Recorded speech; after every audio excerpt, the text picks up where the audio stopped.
Good morning, everyone. So we are going to start the conference.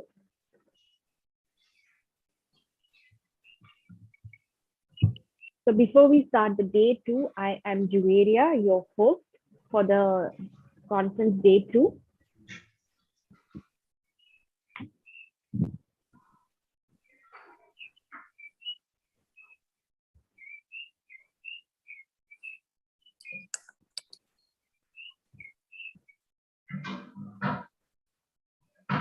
Right, good morning, one and all.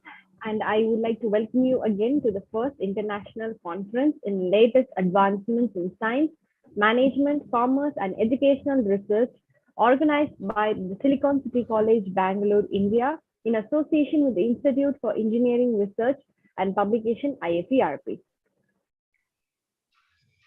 To just refresh our participants and all those present, I would like to say that this conference, so we are pleased to inform you that the Silicon City College Bangalore, along with IFERP Chennai, is proud in organizing the first international online conference in latest advancements in science, management, commerce, and educational research on the 17th and 18th of June 2022.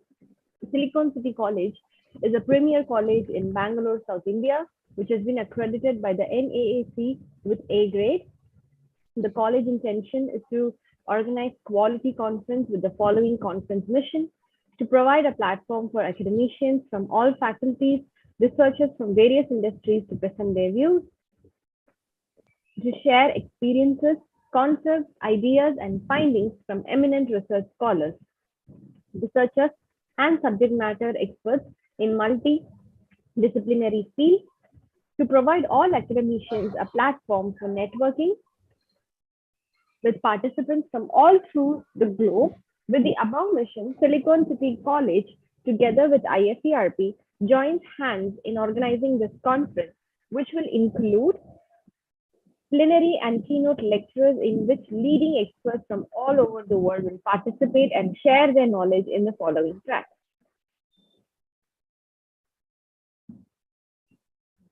Now, I would like to welcome all our keynote speakers, our wonderful delegates, and our wonderful dignitaries for this prestigious conference. Thank you so much for spending your time and your effort and energy with us today. We hope the first day has been a huge success. We hope that the second day will also be a wonderful success and will be a wonderful conclusion to this conference. We have two keynote speakers planned for you today who are eager to share their knowledge and expertise with all of you.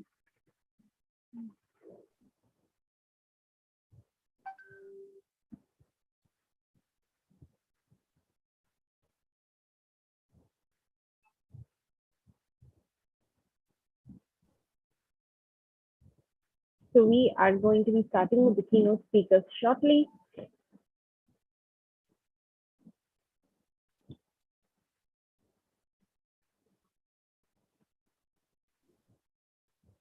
Now, before we start off with the keynote speakers, I would like to say a few words about the organizers who are the IFERP and Silicon City College. About IFERP, the Institute for Engineering Research and Publication is a multidisciplinary professional organization dedicated to research and development within the field of science, engineering, and technology. IFERP is a preponderant body that has brought technical revolution and development of science and technology. The IFERP Forum constitutes of professional experts and overseas technical leaders. There is no stone unturned to strengthen the spheres of science, engineering, and technology. These days, IFERP is one among the leading publishers of research paper in its prime quality peer-reviewed journals, Continuing and Analysis magazine. Moving on, talking about the Silicon City College is a world-class education imparting institution that is providing learning experiences of international standards to its students. The college has been re-accredited by the NAAC and has received an A grade for its achievements. The college offers various courses at undergraduate and postgraduate level and wishes to expand further with some of its joint ventures with organizations like TCS. Further, the college also offers defense preparatory courses in view of the Prime Minister's vision of making Agniveer Project Agnipath.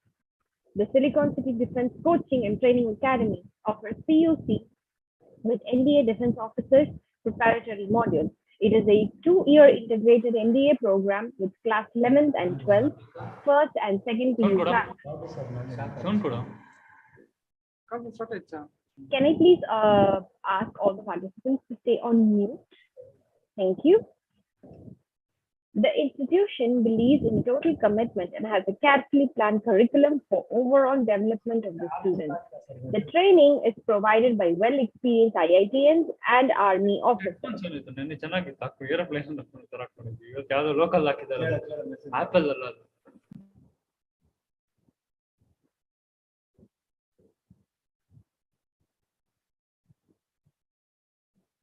Okay, thank you so much for muting yourself. Now, as per our agenda, I'm going to be welcoming our keynote addressers who are eager to provide their keynote to us.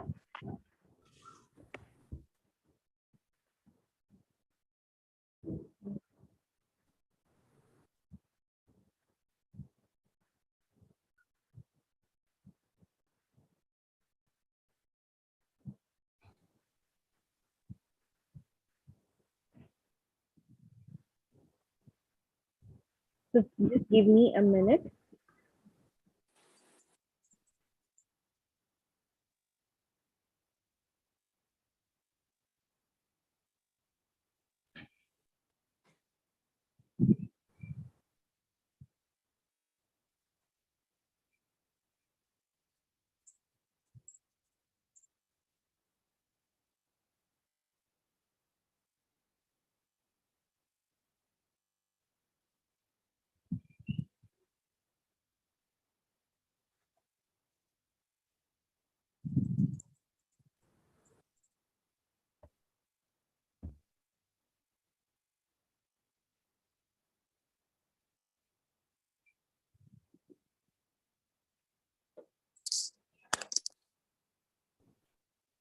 All right, so we are having a little bit of audio issues from our side.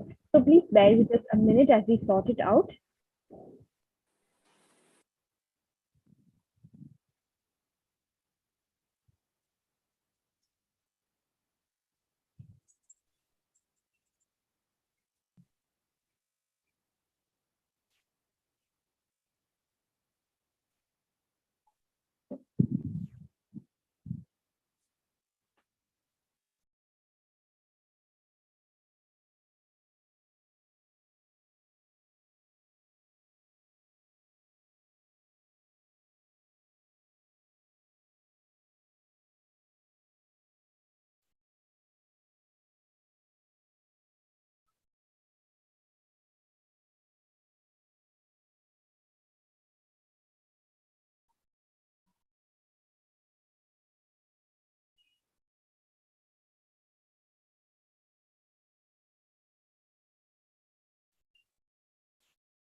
Right. Thank you so much for bearing with us. As you can clearly empathize with us, sometimes holding sessions on a technical platform do present its own challenges, but we have it sorted out. Now, moving on to our keynote speeches without any further ado, I would like to welcome Professor Seth Akutson from Nigeria. Before he takes the spotlight to give us his keynote address, I would like to talk about the man himself. So, Professor Seth Akutson has built and expanded the Obafimo Awolowo University in Nigeria consultancy center to secure businesses to support the university setup and expanded the research and training department of the Chartered Institute of Stockbrokers, Lagos, Nigeria, with a mandatory professional development program in conjunction with the Security and Exchange Commission. Served as a World Bank consultant to the Honorable Minister of Power on Economic Analysis and Services. He has worked with the German government just for developing policies for trade governance and ease of doing business, head and direct the entrepreneurship centers in the university to access funding from the US Embassy. He has also secured funding from the US Embassy to develop the first entrepreneurship digital manual for universities in Nigeria and other donor agencies and partners, served as a mentor, business monitor, and resource person for the government of Nigeria. He is also the High Enterprise and Innovation Promoter for Kaduna Government Energy and Entrepreneurship Academy. He is helping universities build and expand their entrepreneurship centers to secure funding and access grants. He has worked with the British Council in Nigeria on Way Out, Mafita, competitiveness strategy, cooperative development, and trade association. He's also a keynote speaker and a resource person to several institutions, universities, and organizations on entrepreneurship development. Professor Sethakrishnan, it's a wonderful pleasure to have you here for our conference today. The spotlight is over to you, sir. Please go ahead with your speech. Thank you very much for having me. I'm very pleased to be here. A warm reception. Thank you very much for the honor. I hope I'm allowed to share. Yes, sir, you will. Very good. I believe that I can now start sharing my screen. If you see it, please you confirm to me so that I'll be able to Yes, I'll be able to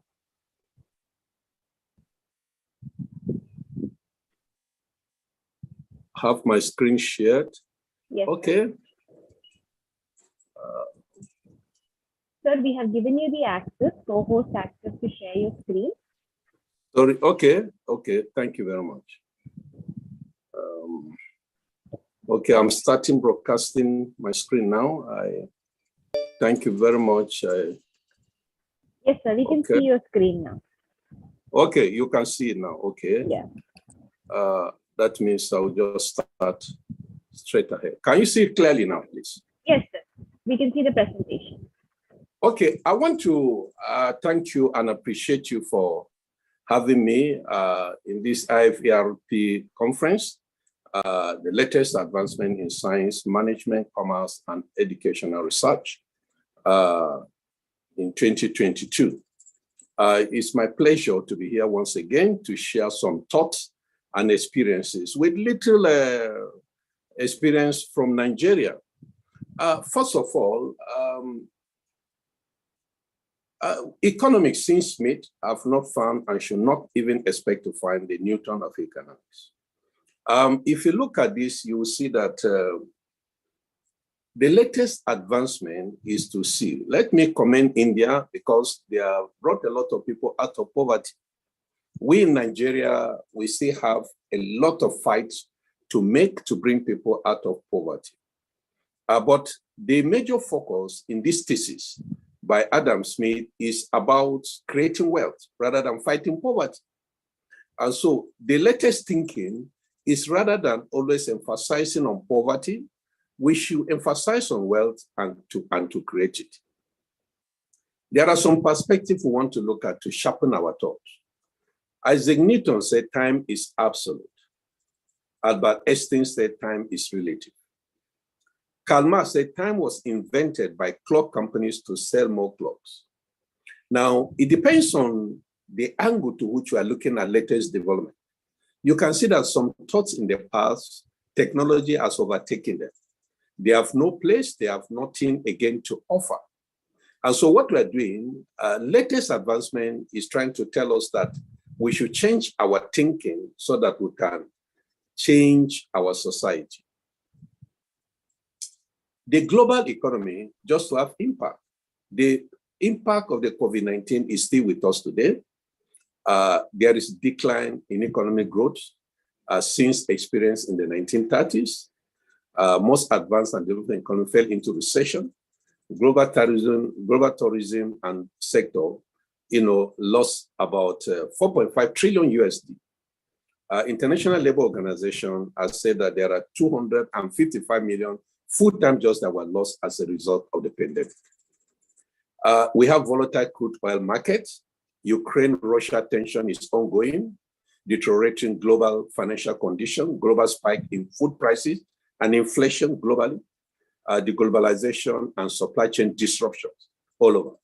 Global response with uneven recovery and global wealth and GDP is virtually 102 trillion, and that has shrunk. US has 20 trillion, Africa has just 2.6 trillion. Apple alone has 3 trillion. So you can see what the global arena is. Now, the economy we can be talking about, we have the G7. Later became the G8 with Russia joined. And now with the challenge and the sanctions on Russia, the G7 still remain. They are still united in purpose and in direction. So when there is expansion, one of the vision that Nigeria wanted to have is to be among the top 20. I must commend India. India, they are the only country in Africa that have joined the G20 is South Africa. Nigeria is still struggling to be. Nigeria is among the top 30 or 32 or thereabout, but we are still working to see what to do. We have the BRICS. Even the BRICS, that is the emerging markets that are going to take power in Northern. We have Brazil, Russia, India, China. That's what Goldman Sachs used to bring in South Africa. You can see that the BRIC, we have other BRIM-C to include Mexico, and then BRICA to include Arabs, the Arabs world like Qatar, Arabia, and the rest of them. Then you have BRICS, the Eastern Europe and Turkey. You have CIVET, Colombia, Indonesia, Vietnam and Egypt, Turkey and South Africa join. We have the Eagles. The Eagles, they are the emerging and growth leading economies. The 7% club countries with 7% plus GDP yearly. We are not there in Nigeria. We have the means. So it is the means that bring us into a relationship with the global economy. Means stands for, Mexico, Indonesia, Nigeria, and Turkey. And so this is what is going on globally. And then we see that the same statistic, the same is South Africa, Algeria, Nigeria, and Egypt. These are few African countries that are doing well in terms of currency, in terms of population mix, per GDP, per capita income, ranking, poverty line, inflation, unemployment, ease of doing business, export, import, exchange, expenses, revenue rating, budget, reserve, country analysis, and others. So this is where we in Nigeria belong. And you can see that we're trying to do a catch-up game with India that have developed the high-tech industry to the order that they are managing top Fortune 15 companies in the US and across the globe. Now, the old economy, of course, you know that the hunting and gathering society, the Stone Age and the Fire Age, all these have gone. So in the linear economy, you first of all take from the soil extraction, you extract from the soil. And Nigeria is barely an extractive industry. We depend majorly on natural resources. And then, sorry, there's noise at the background. Okay, thank you very much, thank you. Okay, then after extraction, we go into production. From production, distribution. From distribution, we have consumption and then disposal. And the linear economy ends there. And Nigeria is basically a linear economy and predominantly a consumption nation. India, of course, is with a huge population, is not just a consumption economy. They produce a lot, and we have a lot of product here in Nigeria emanating from India. Apart from oil that Nigeria extract, and even as I'm talking to you now, we still import oil into the country. Well, we are about the 6th largest producer in the entire world. And so you can see the irony. I will show you some picture later. But in the circular economy, the modern economy now that we're thinking about is not to be linear. It has to be circular. That is number one. What we need, the circular is that when we design, we extract those things, we build production, manufacturing, then distribution, consumption, then we collect, and we don't waste or dispose, as it is in the case of linear economy. We recycle it. And when we recycle it, it becomes, whatever residue comes out, that will be with the waste. So the thinking, the global thinking in science and technology is that to ensure that we minimize waste to the barest minimum. And so these are just the advances. And the impact I've mentioned about the impact that destruction has got to even the circular flow of income is that many monetary policy, fiscal policies, unemployment, poverty, these are the things with consumer power, and pressure on micro, small, and medium enterprises. And so these are some of the challenges that we face. I take a break now just to explain that in terms of science, in terms of commerce, in terms of education, in terms of management, there are various thinking faculty all across the globe that we need to key in. And when we key in, you find out that there is a framework for sustainable development and economic model. In Nigeria, we have what we call the TED Fund, Tertiary Educational Trust Fund, which funds research and development in modern thinking. We have such offices. These are just the diagram to see. We have some programs that we are funding. You see that you start from my left-hand side, office research program, researchers, innovative quality solution driven by research. And then the internal ecosystem and organogram, you will see that there is technology transfer, there is ERGP. The ERGP is Economic Recovery and Growth Plan, how to recover the economy, particularly from the COVID-19 and the rest of them. Then we have product output. We have to engage the community as well as to manage tertiary institutions so that we can produce output of research that will make our economy better. So this is what we do. These are just the framework. You have the national needs, the workforce development, the social economic growth. So when we do that, you see that we are better for it. And the economy, hopefully, will begin to recover from this technological development that we have come up with. The path to sustainable economic progress, of course, the essence of advancement is to grow the economy so that people can have decent and better standard of living, so that wealth will be created rather than poverty eliminated. Because in the process of creating that wealth, poverty will be eliminated. So we have three sets, set A, set B, set C. There must be intersection between these economic issue, political issue, and social issue. They must intersect. There must be some tangential relationship between these to give us that progress. So these are some of the thinking that, because in the ESG, you have the economic, the society, and the governance. If the ESG is not well fashioned together, we miss everything together. And so the future of work and the work of the future, of course, is defined by technology. We have to go beyond the manual operation of some of those things. Now, robotics, and what have you, artificial intelligence, machine learning will take a pride of place. Now, we are talking about advancement in science, in management, in commerce, and also in education. Not only that, we may even agree. We see that pattern recognition software recognizing faces better than human.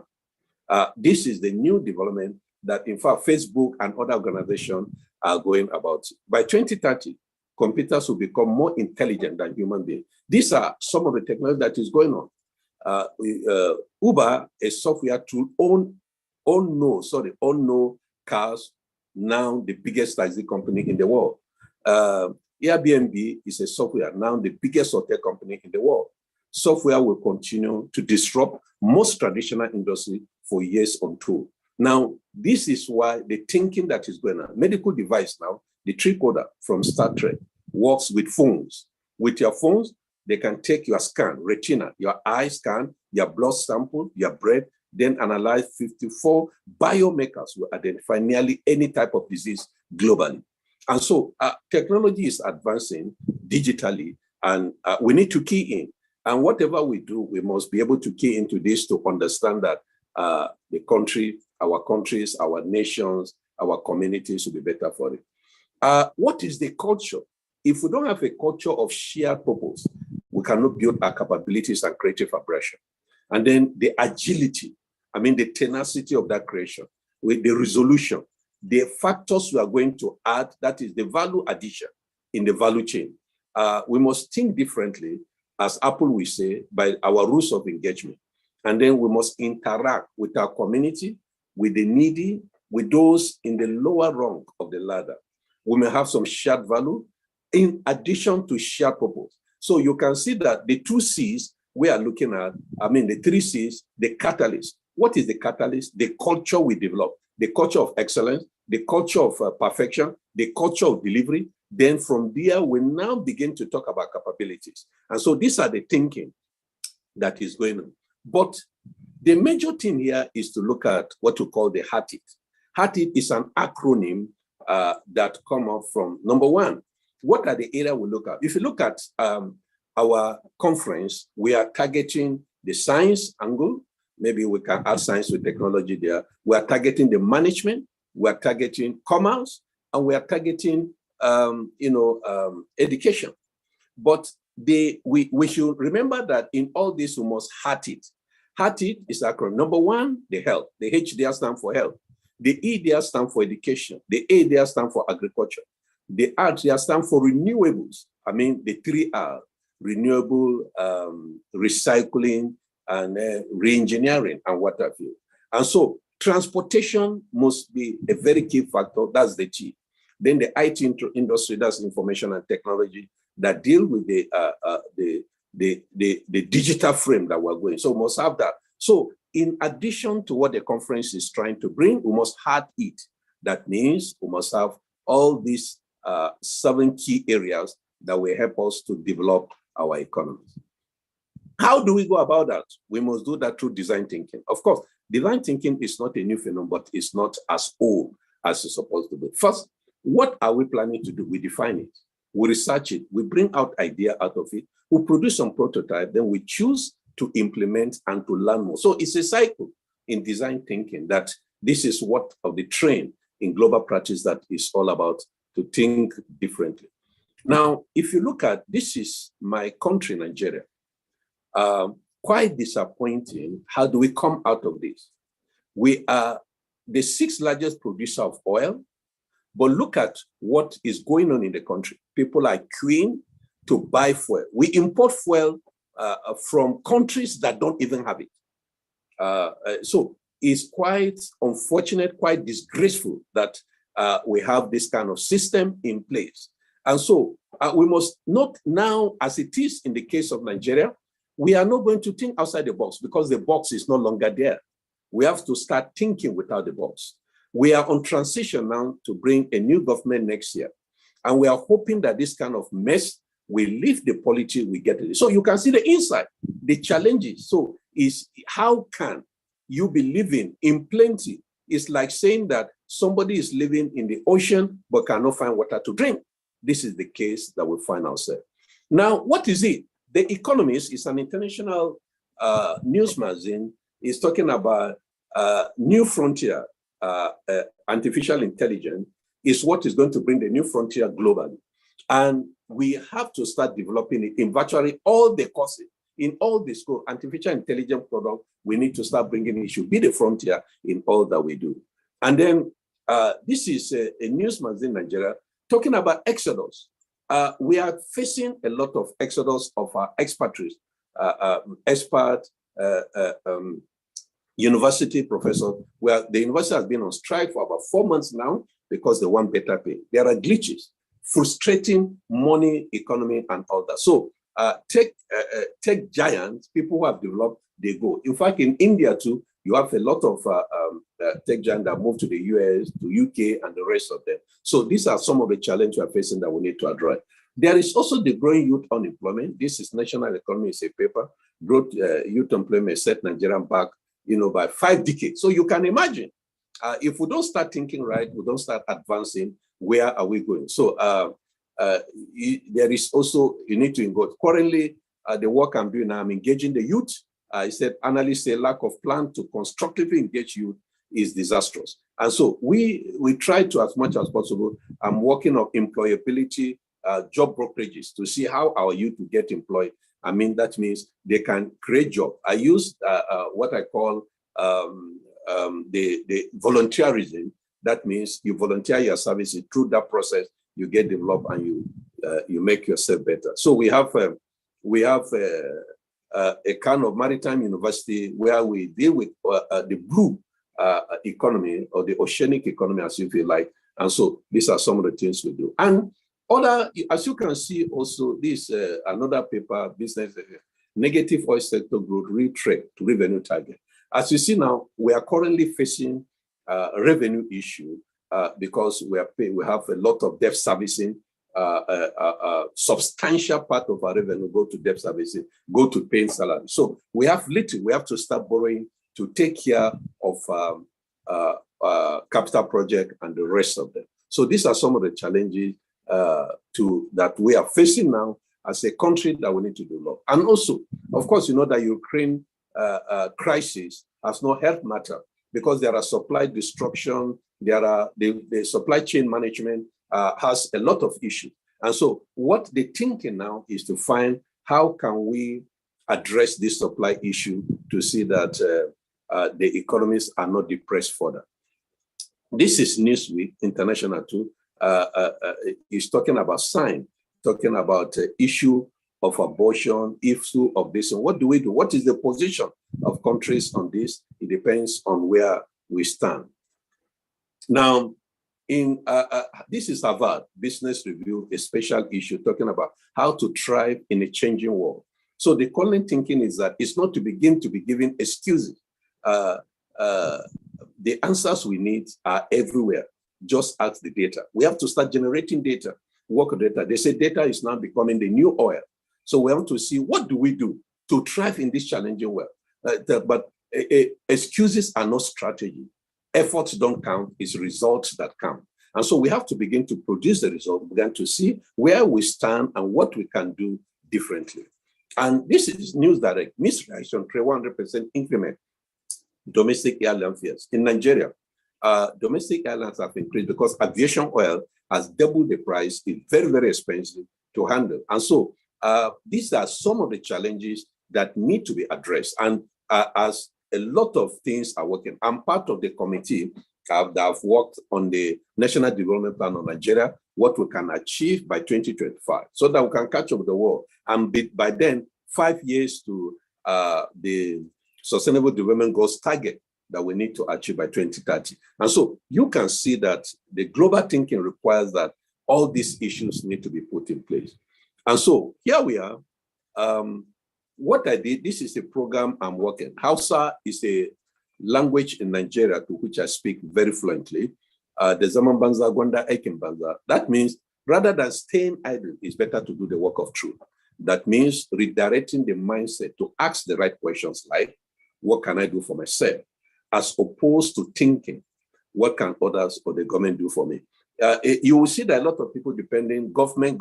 You see, when we are researching, we say government should do this, government should do this. Yes, the PPP, the public-private partnership, should strongly be considered. And we ourselves will begin to rise up to ask the question, what can we do for ourselves? If we continue to rely on the government, we'll be disappointed along the line. And now, look at it here. Look at what the private sector can do. Here is this man, he just have a wound. And just to test to see what will happen, he went to a private hospital, look at how he was treated. He went to a pharmacy, he went to a clinic, he went to general hospital, which is government. And you can see virtually the eyes is closed. So sometimes your problem may not be as complicated as you think. It depends on who is handling it. And so we have to go to the right place, we have to do the right thing to see that some of these things are handled. So what do we do? In the face of these challenges, we need to worry less, achieve more, love what we do. You know, we used to have one, fortunately, almost all my teachers in Nigeria were Indians, almost all. Math, Indian, physics, Indian, chemistry, Indian, biology, Indian. So economics, Indian. So I have them there. And there is one of them, you know, some of them used to quote that love the teacher, love the maths. Hate the teacher, hate the math. So if you don't love what you do, of course, you cannot achieve. Some people are doing what they don't love because of the money involved. So we have to start loving our job so that we can achieve more and worry less. Now, where are we? To come here, we have to lead from the emerging future. The future is emerging with an ecosystem, and then we need to move to an ecosystem economy. And so what is required here is that this is a very great book written by Skama and Kofa, and he's talking about building an ecosystem around development. This egocentric living, we have to do away with it, applying the theory U to transform business, society, and ourselves. So his theory U is a very popular theory developed by Skama and Kofa so that we can use it to better our life. It's a bestseller. in terms of that. So if you apply this, begin to think of the future. For instance, if you you think of people like Gandhi, that will tell you that these are people that have developed, when you mention their name, even little kids know them. That means they are living even in the future, despite the fact that they are no longer in the scene. You see that they are still making a lot of impact that we need to learn from.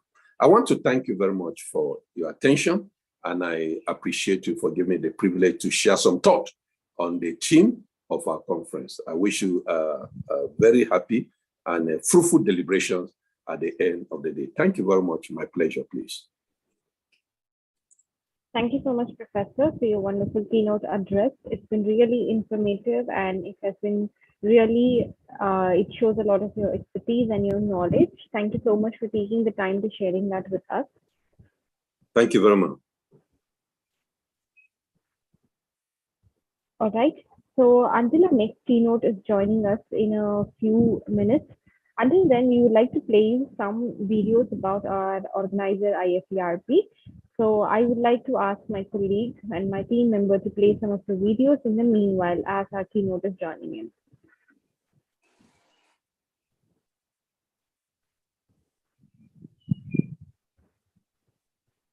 So Avinash, whenever you're ready.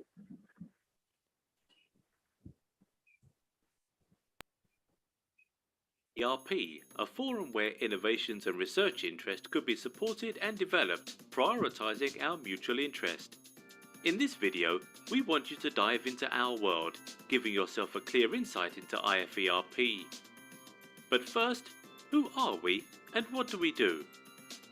Institute for Engineering Research and Publication, IFERP for short, is one of the world's largest non-profitable professional associations operating under the Techno-Elite Research and Development Association, TRADA, meant for research and development in the field of engineering, science and technology.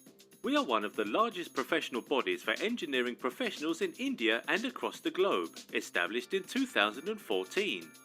We extend to every part of the globe, with more than 28,000 professional members and 34,000 student members. Our growing membership at IFERP has led to an increase in members from Europe, Asia, Australia, Africa and the USA, fostering networking opportunities that strengthen ties within and across countries and technical communities. The mission of IFERP is to connect professionals at an integrated platform for growth to divert knowledge and skills towards the sustainable application of professional education and more.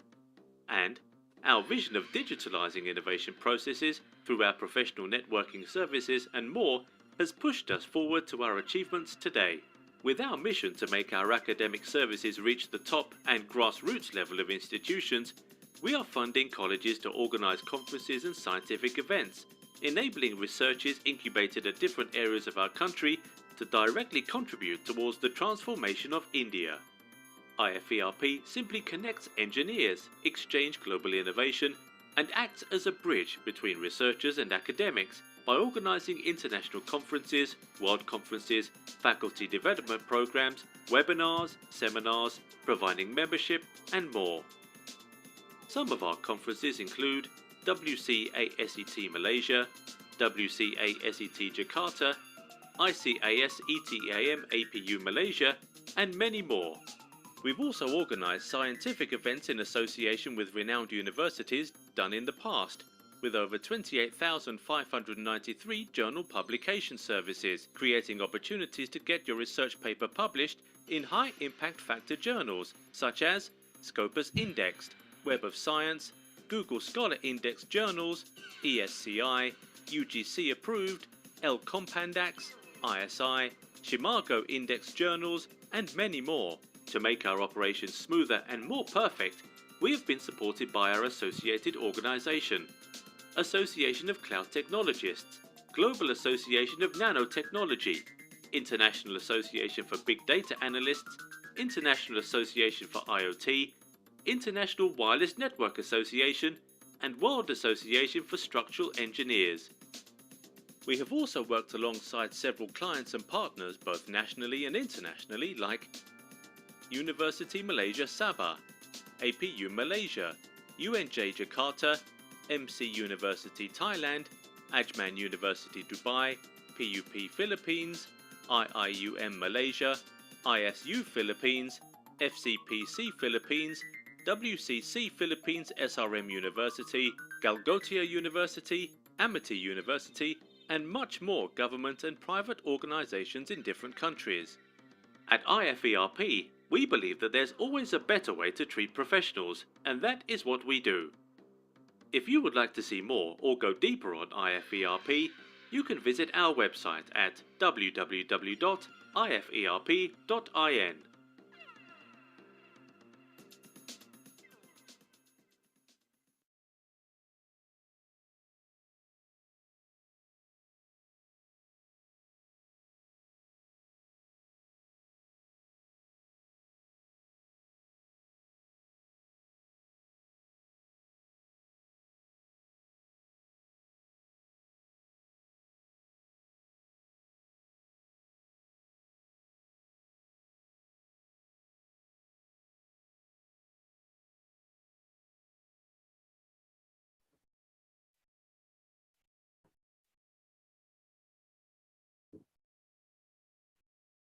So there was a wonderful video about IFERP that we had played.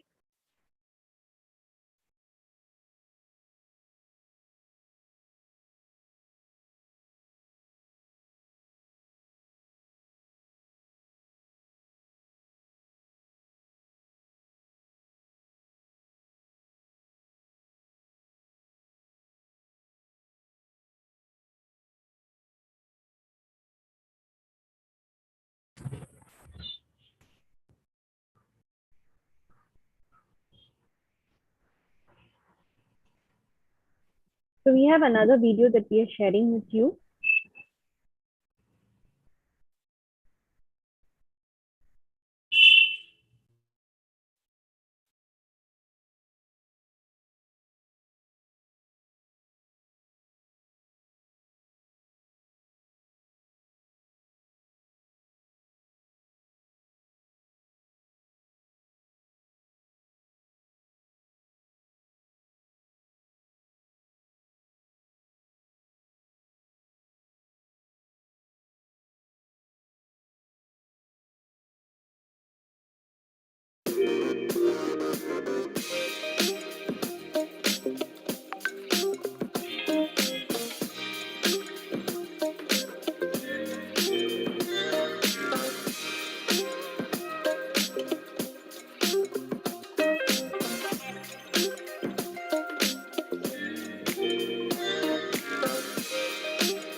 So as you can see, that was a video about our IFERP app.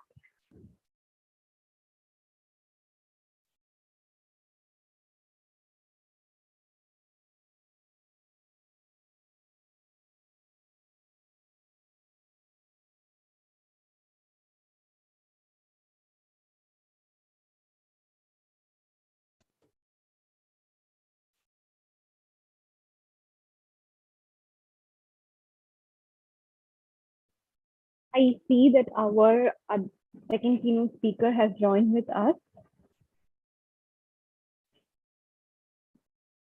Professor Dr. Jayaraman Munaswamy, are you here, sir? Yes, I'm here. So can we go ahead with your keynote speech then? Okay, we shall. Okay, sir. Thank you so much.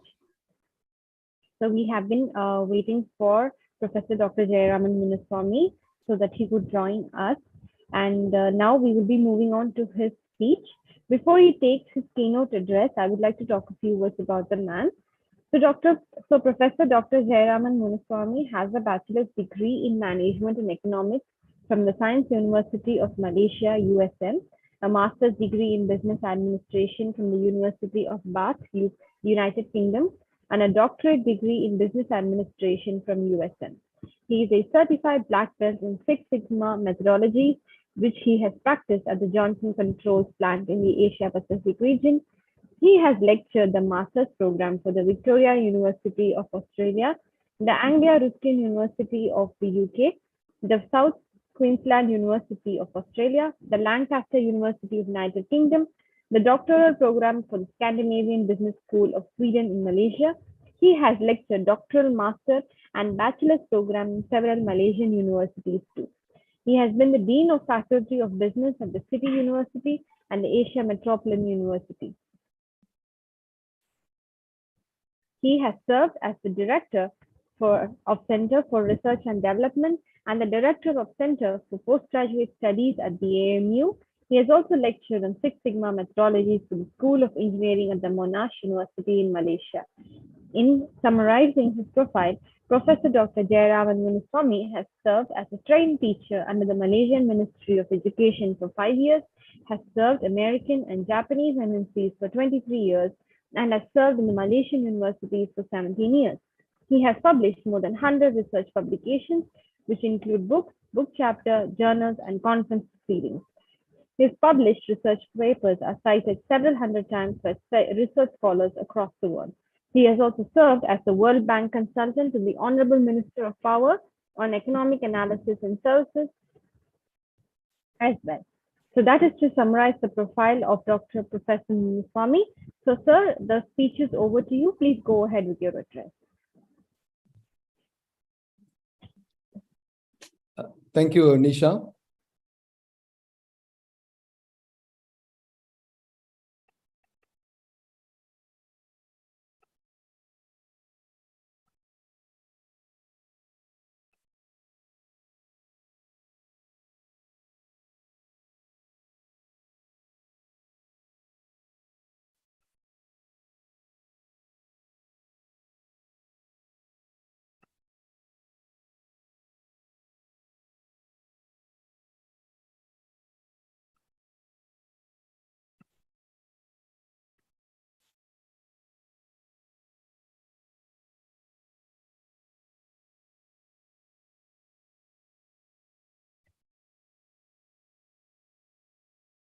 Hi, ladies and gentlemen. We can hear you, sir. I'm greatly honored to deliver a keynote speech for the first international conference in latest advancement in science, management, commerce, and educational research. I would like to congratulate the Lasmcer 2022 team, the Silicon City College, Bangalore, and the Institute for Engineering Research and Publication for this jointly organizing conference. I will go through my topic.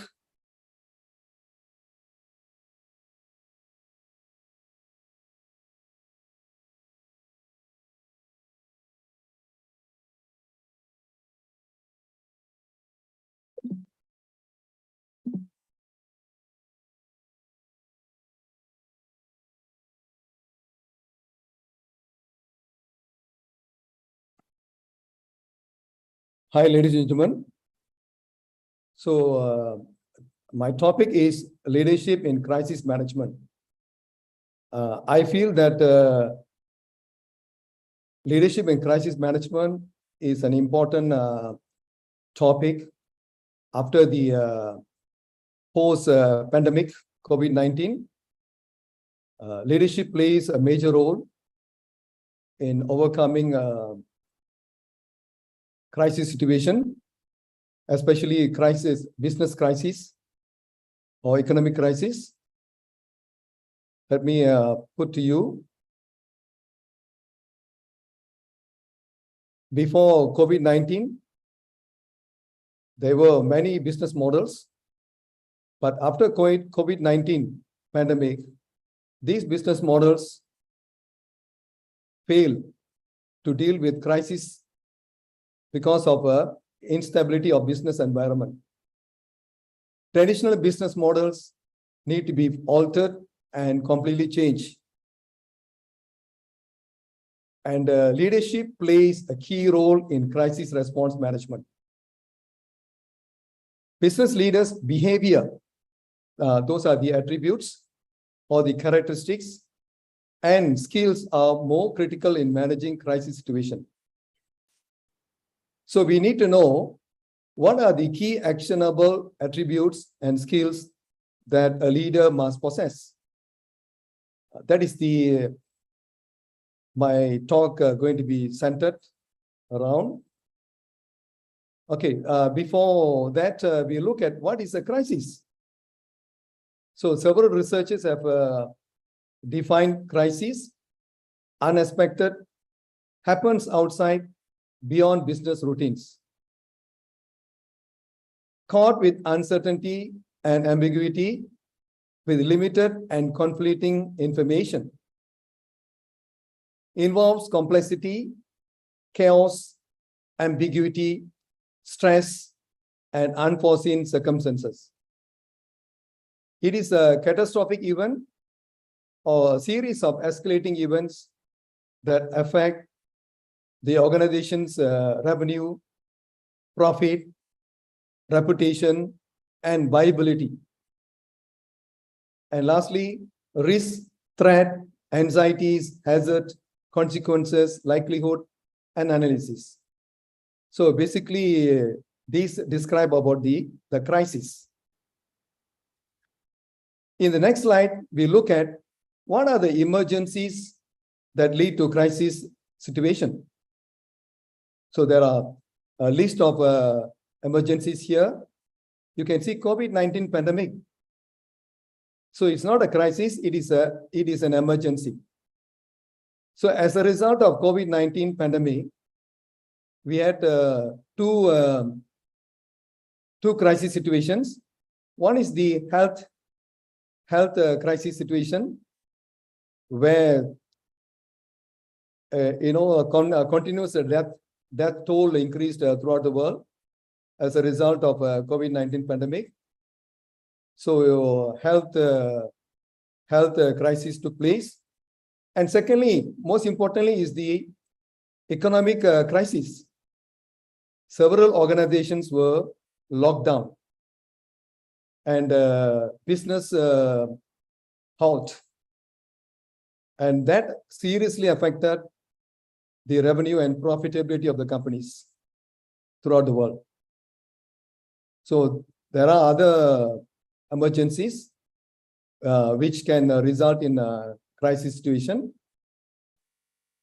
Okay, next, we look at who is a crisis leader. So a crisis leader has the ability to bring order during times of chaos.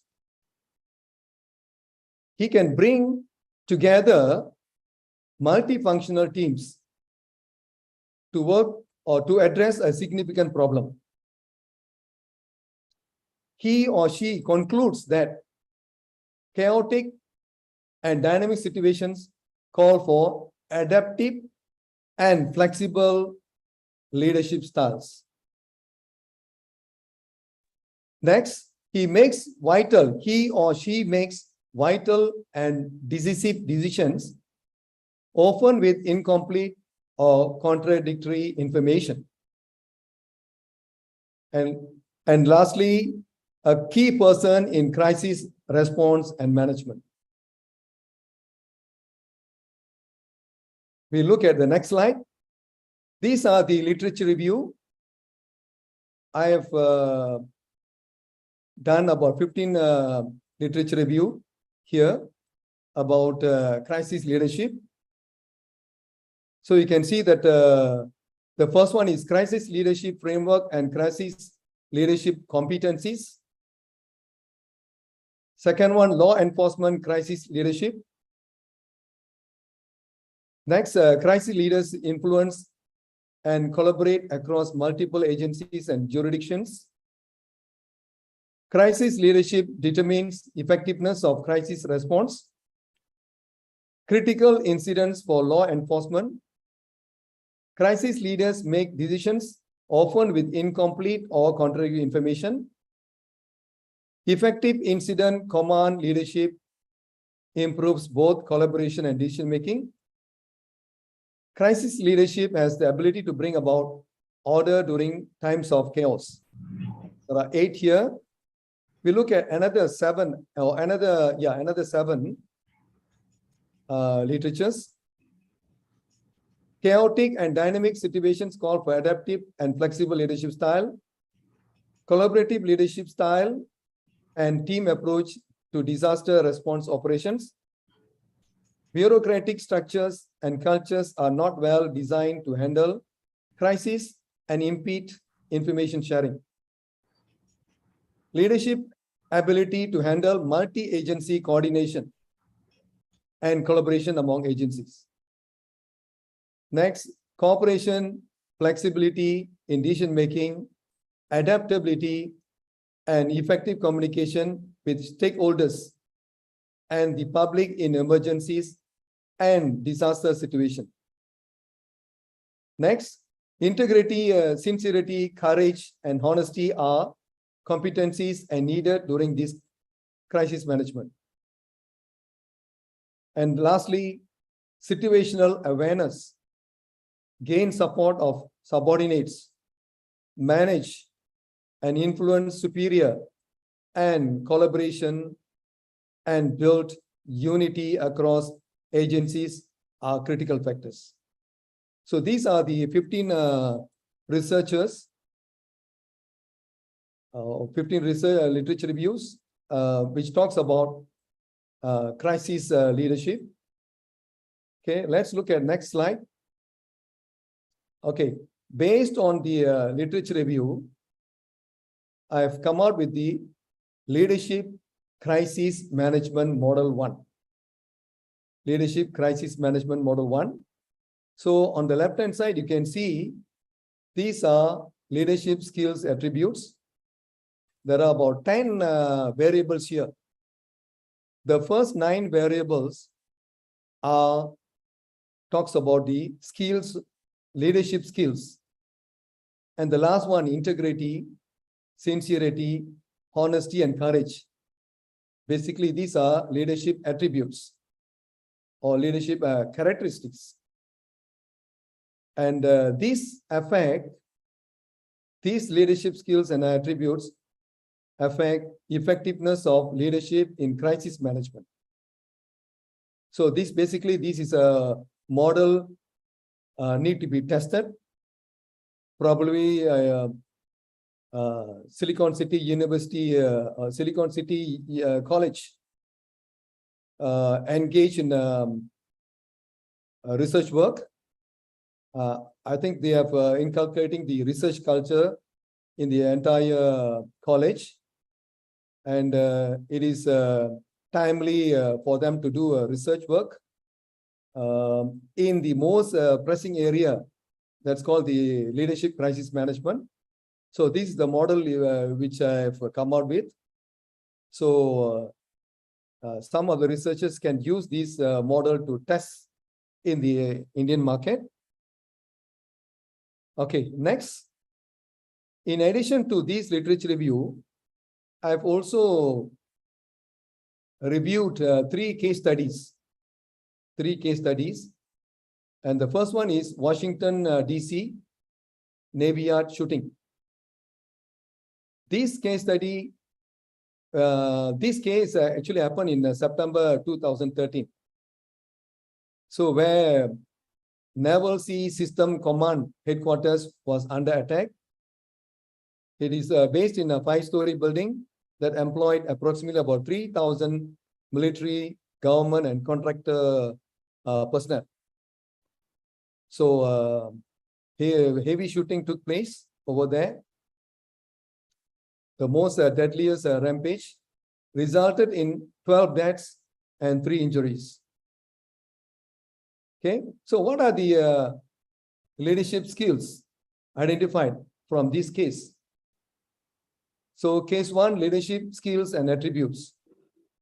So you can see the first one, leadership, situational awareness, decision making, ability to see the big picture, problem solving, delegation, and ability to establish connectivity.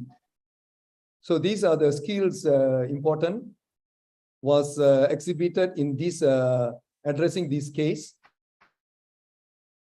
Next, you can see the value of experience and prior coordination with multi-agencies. Multi-agencies here, they mean about the police, the external stakeholders like police, the fire brigade, and even the health authorities, healthcare authorities, and all these were where prior experience is considered as very important, and coordination among internal stakeholders with the external stakeholders. And next, collaboration with the internal and external stakeholders. And lastly, the effective teamwork. Teamwork from different functional areas. It's a multi-functional teams where they identify resources and addressing the gaps. Okay, that's case one, leadership skills and attributes. The next case is case two, Christopher Donner shooting. Okay, Christopher Donner shooting resulted from a donor. A donor was fired from his Los Angeles Police Department for falsely accused colleague Jyoti ma'am's name is Jyotirmayi Banerjee. No. using excessive force. And She's Jyoti Gupta, right? hello. Can I please ask all the participants to please be on mute? Please go ahead, sir.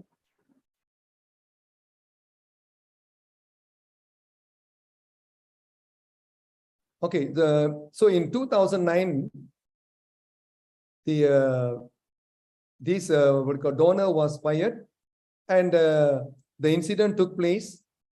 Donor shooting took place in 2013, and resulting in 4 people were killed, including 2 police officers, and wounded several others. Okay, so this is case 2.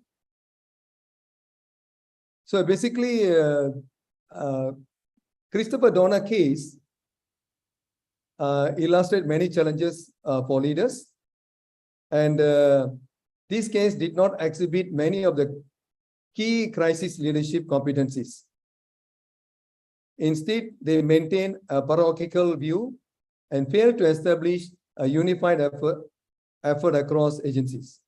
So these are basically the problem in dealing with this case.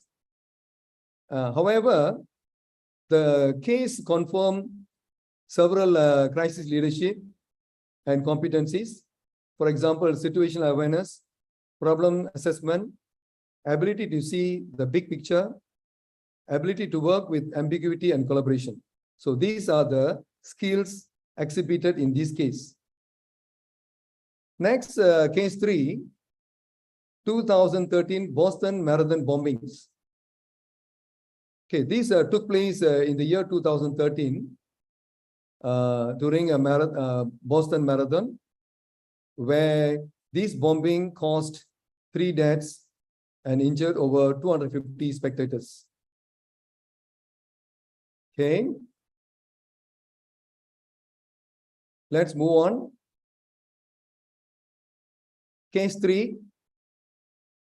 What are the skills and attributes were exhibited in this case? So you can see that situational awareness, problem-solving skills, good judgment, courage, imagination, and connectivity. Next, leaders were able to effectively collaborate, build connectivity, and unify the efforts due to the relationship and trust they had developed prior to the bombings. Okay. So these are the skills. So from these three cases, I've come out with the leadership crisis management model 2. So basically the variables here are slightly different, except for collaboration, decision making, and communication. So these are few variables which are similar with management model, crisis management model 1. So this is a second model need to be tested. Okay. So this affects effectiveness of leadership in crisis management. Okay. So discussion. Experience helps leaders to identify gaps and appropriate responses to those gaps.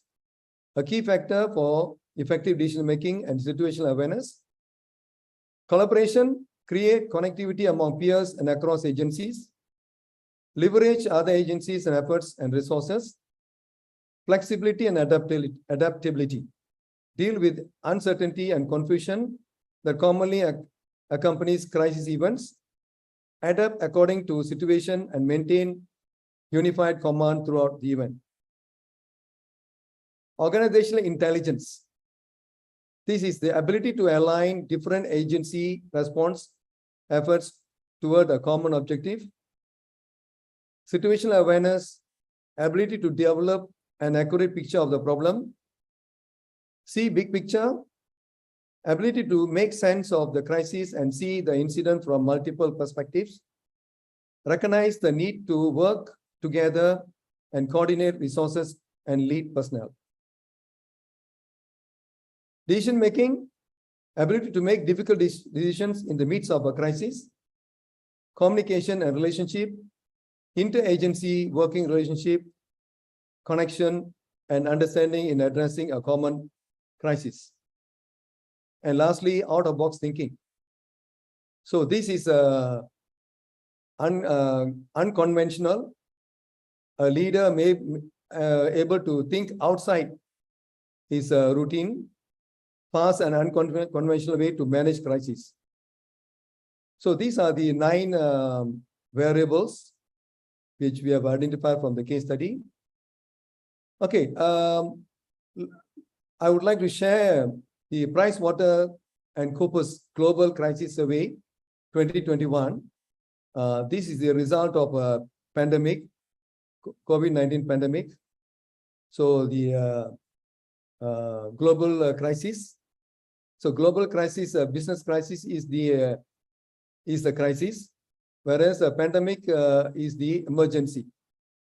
So you can see that which sectors have taken the hardest hit.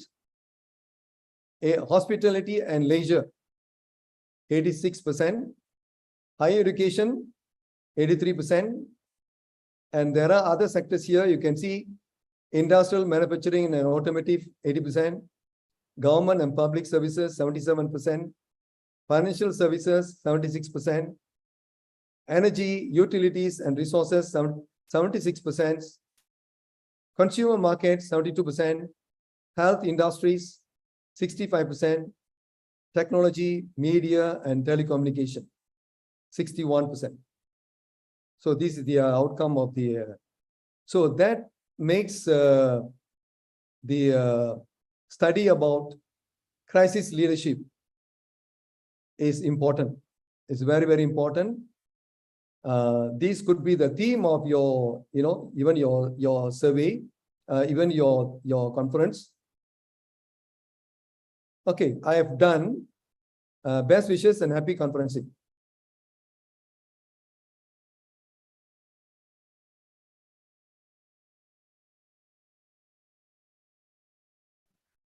Okay, thank you so much, Doctor, for your wonderful keynote address that you have given us. It's been really informative. If you could just unshare your screen.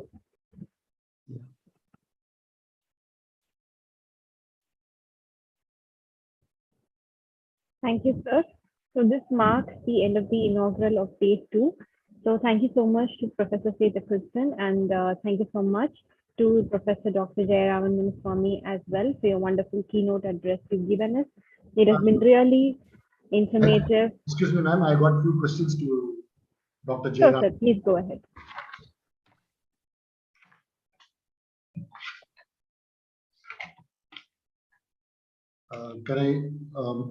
This question is to Dr. Jayaraman. Sir, are you there, sir? Yes, Dr. Ravichandran. So I just have a question to you. You are showing few models in your presentation. That's Model right. number 1 and model 2 was quite impressive to watch. And I'm just having a question to you. There are very interesting people out in India and in our college who are interested in doing collaborative research. So if they gather data here, will you also circulate in Malaysia so that it can be a collaborative research which can be published in quality journals? Yes, Can you help us to circulate in Malaysia? yeah. Gathering the data, I'm saying. Yeah, collaborative research can be done. Yeah. Based Together on with your model, I'm saying based on the model which you showed us today. Yes. That model, you know, like if our team of staff members can go ahead with that and take it in the Indian context, and then will it expand to Malaysia also so that we can have a joint data collected from Malaysian region as well as from India region is my question. Yeah, certainly this can be done. Okay. Yeah. So I just wanted to ask you that. Thanks. Yeah. Are there any other questions from any of the other participants that you would like to ask? Yeah.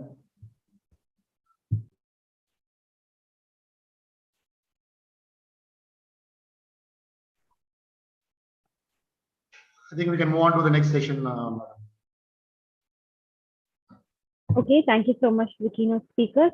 On that note, we will be moving on to the next session.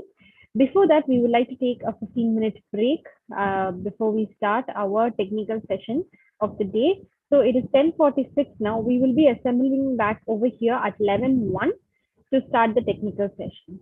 So please be noted, it's a 15-minute break. You can all assemble back at 11:01 and we'll be starting the technical session.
uh, to all the presenters today, make sure that you are there.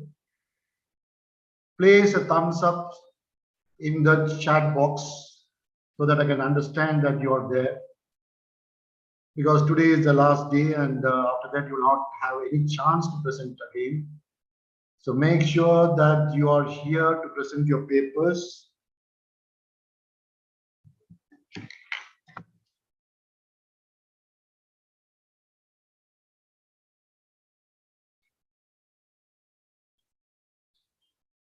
Can I have thumbs up from Nafisa madam? Can I have thumbs up from Anaga Pradeep?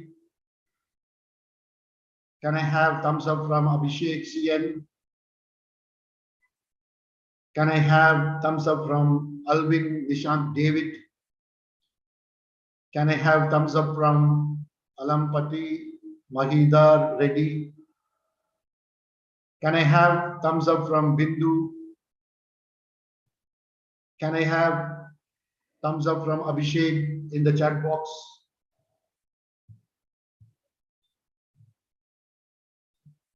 Can I have thumbs up from Dudima Fernando?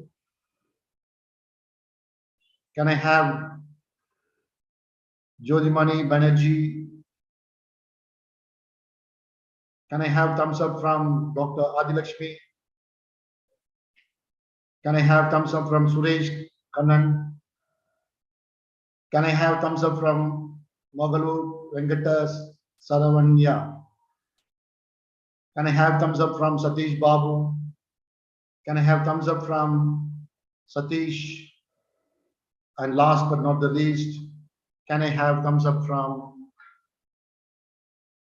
Chaitanya Krishna? I repeat once again, today is the last day. Make sure that your paper is presented. And I would like the presenters to be ready as I call the presenter's name. Thank you.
So welcome back, everyone. We are going to be starting the technical session 3 for the day 2 of this conference. So I would like to invite the session chair, Dr. Ravi, to preside over the session. Sir, with your go ahead, can we start the session? Yes, thank you. Thank you. All right. On that note, for the participants, I would like to inform you a few guidelines from yesterday. So the first guideline is please keep your presentations under 10 minutes and you will be questioned by the session chair after your presentations are done. Please turn on your cameras while presenting if you can. If you're having any network issues, kindly let us know before connecting on camera. Please put your presentations on slideshow mode. And as we call your name, we expect a response from you so that we know you are present here. If after calling your name twice, you are not present here, we will be moving on to the next presenter. So these are the guidelines to be followed. On that note, I'm going to invite the first presenter. So can we have Ms. Nafiza, vulnerability in using IoT with respect to cybersecurity? Yes, ma'am. Please go ahead.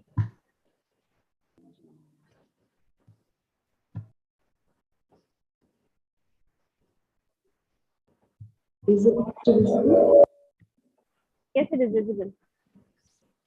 A very good morning to one and all present here. Ma'am, your audio is not clear. It's echoing. Now it's clear, ma'am. No, ma'am, you're still having the same echo.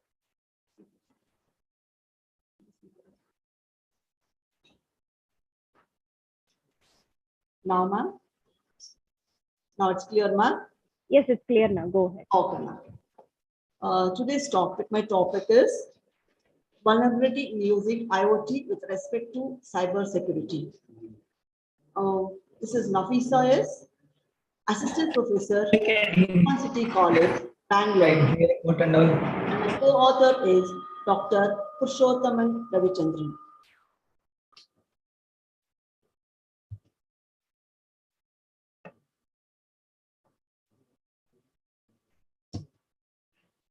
This is a presentation outline, introduction and background, literature, aim and significance of the study, data analysis and findings, summary, implications and significance of the result, references.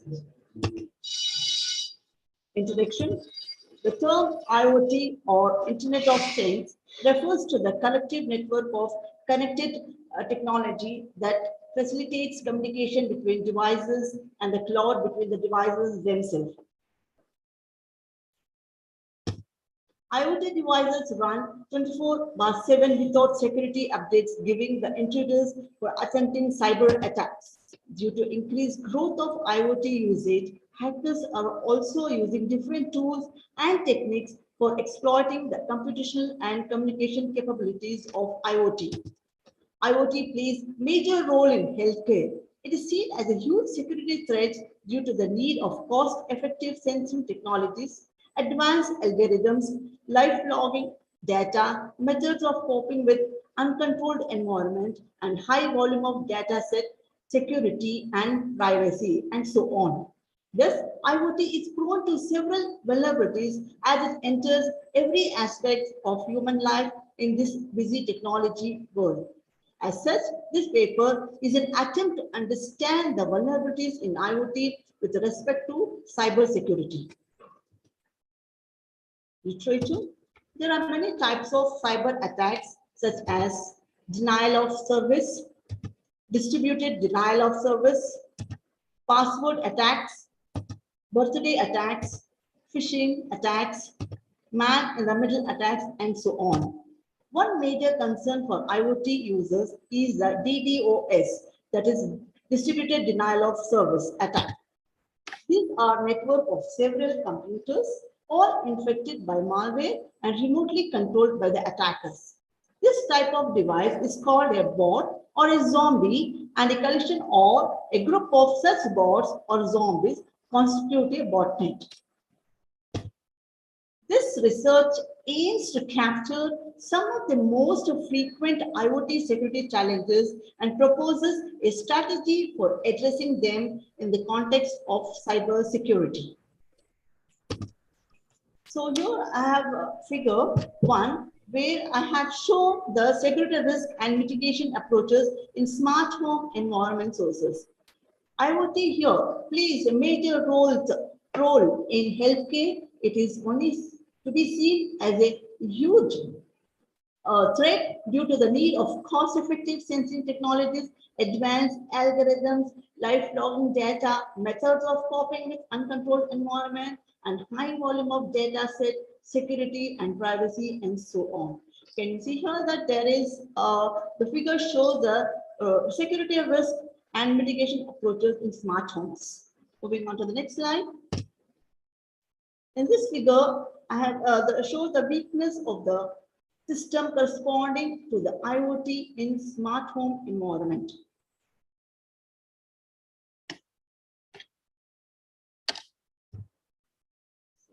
This figure, a typical botnet attack structure source. One here in this figure, I have tried to explain how they use a botnet or a zombie to attack the IoT. So one major concern for IoT users is the DDoS attack. These are networks of several computers, all infected by malware and remotely controlled by the attackers. This type of device is called a bot or a zombie, and a collection or a group of such bots or zombies constitute a botnet. The major concern of using IoT is that IoT devices have several vulnerabilities to be easily utilized to create IoT botnets. Therefore, it is a serious concern of such formation of IoT botnets, as these botnets block the network usage and make them unusable for genuine users. A typical botnet attack structure is shown in the figure. So this is a figure which shows the security attacks in WSN. A communication attack seen predominant among the sensor networks is the node cloning attack. Node cloning attack is a communication attack that is harmful to a system, which makes a decision based on the majority voting. By using the information collected, the attackers create and install a vast group of victim node clones at various networks. Moving on to the next slide. Major challenges and security threats in IoT. It is cumbersome to provide end-to-end security in IoT network. However, some of the major design challenges and security threats were discussed in Basel 2015. The main security threats highlighted were discussed by them were as follows. Heterogeneity and interoperability give rise to spoofing, that is false information.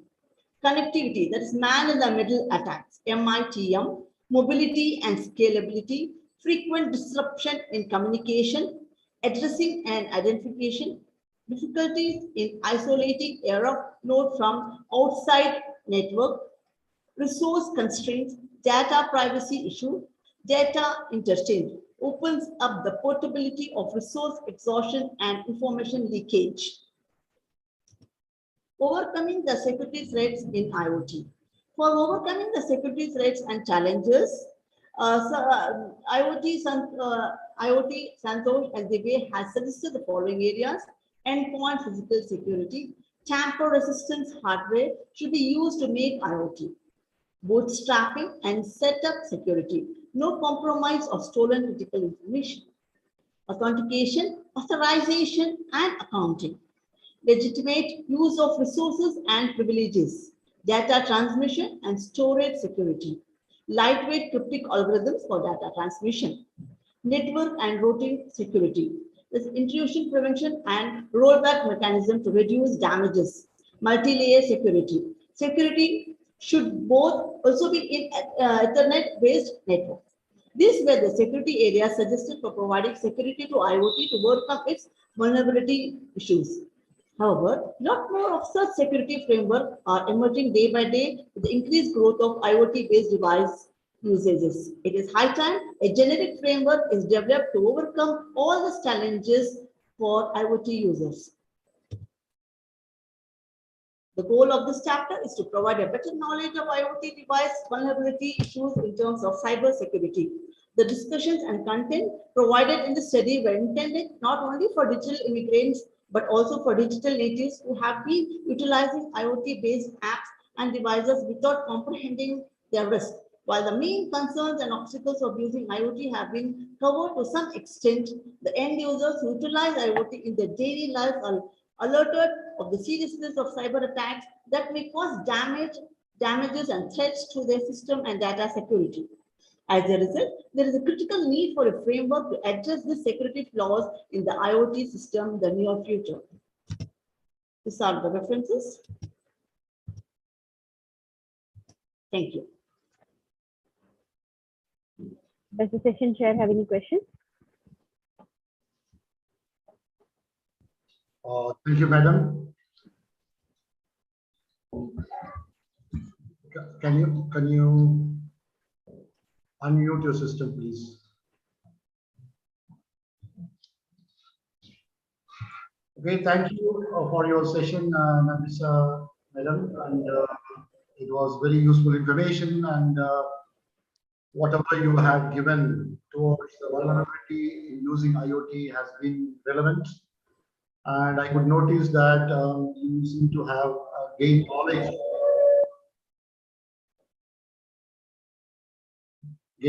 in this particular domain, and have layered those slides accordingly. So I have a few questions to you.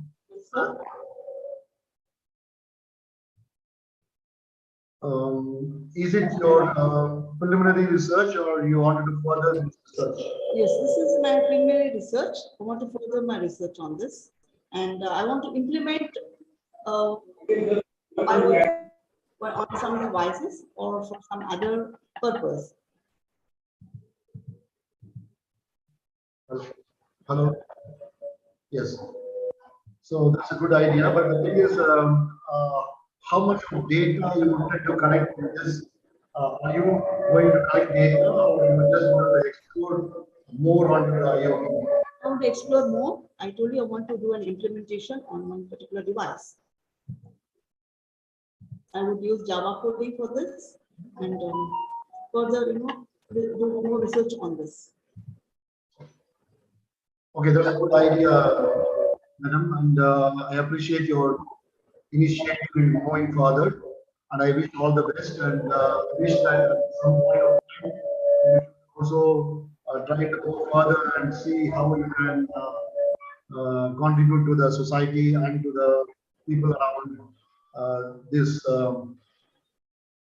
cyber security threats.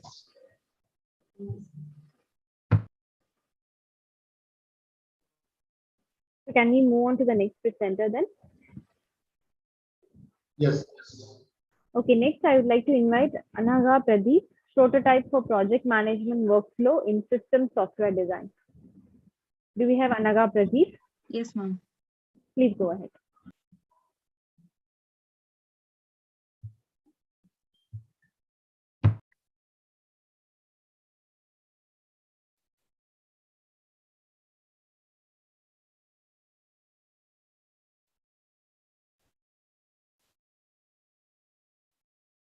Ma'am, can I start? Yes, please start. Okay. Good morning, everyone. I'm Anaga Pradeep, pursuing my final year BTech in Computer Engineering from Presidency University, Bangalore. So the topic I have chosen for the paper presentation is prototype for project management workflow in system, that is software design. So basically the project management workflow is nothing but the steps involved. Like suppose we are raising a problem ticket or incident, the steps involved in solving the problem is called project management workflow. To qualify as a workflow, each step in the process must depend on the completion of the previous step.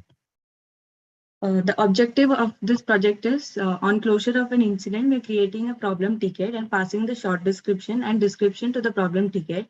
Once the problem ticket has been created, we're associating it to the incident. The second is to write a scheduled job to close the resolved problem after 7 days from the resolved date, and working with the report designer to create a report which displays the number of incidents that are active. Coming to the implementations and testing, first we create a business rule. Business rule is nothing but a server-side script, which is used when any record is manipulated, inserted, or updated. So we create a business rule named business rule after, and we keep the insert and the active thing checked so that we get the list of active incidents. So this is how a created business rule looks, and this is the script we have used to pass the description and short description. Next, we create an incident. The column name can be anything. So this is the short description and description we have passed. And then this is how a created incident looks like. And once this is saved, we get a pop-up message that a problem ticket has been created. We have to note down the problem number. Once we open the problem, we can see that the problem statement and description has been updated from the incident. Next is to auto close the incident within 7 days. So first we navigate to the system property, system UI properties, and change the number of days as 7 here. It can be any number of days according to the condition given. And then we navigate to the auto close incidents. Here we can see that under the job contents, we have to update it as repeat time as 2 hours, so that each 2 hours it gets updated. And we have to give the run as context as ITIL, so that all incidents closed are recorded as being updated by the ITL users. Next, under the glide UI autoclose incidents, we can see it is updated to number of days as 7. After a few days, the status will be changed to resolved. For creating a report, we give the report name as active HHT incidents, source type as table, and table name as incident. We use the pie chart for representation. And we can see that this is the active incidents. So coming to the conclusion, the system's planned work focuses on how problem management aids the ITIL users, process in identifying and resolving the root cause of events. Issues may be recorded, occurrences can be mapped, and they can be assigned to the relevant organization problems. Thank you. Okay, Anaga, Pradeep. Yes, sir. I have a few questions to you. Yes, sir. Can you go to your first slide, please? Sure, sir.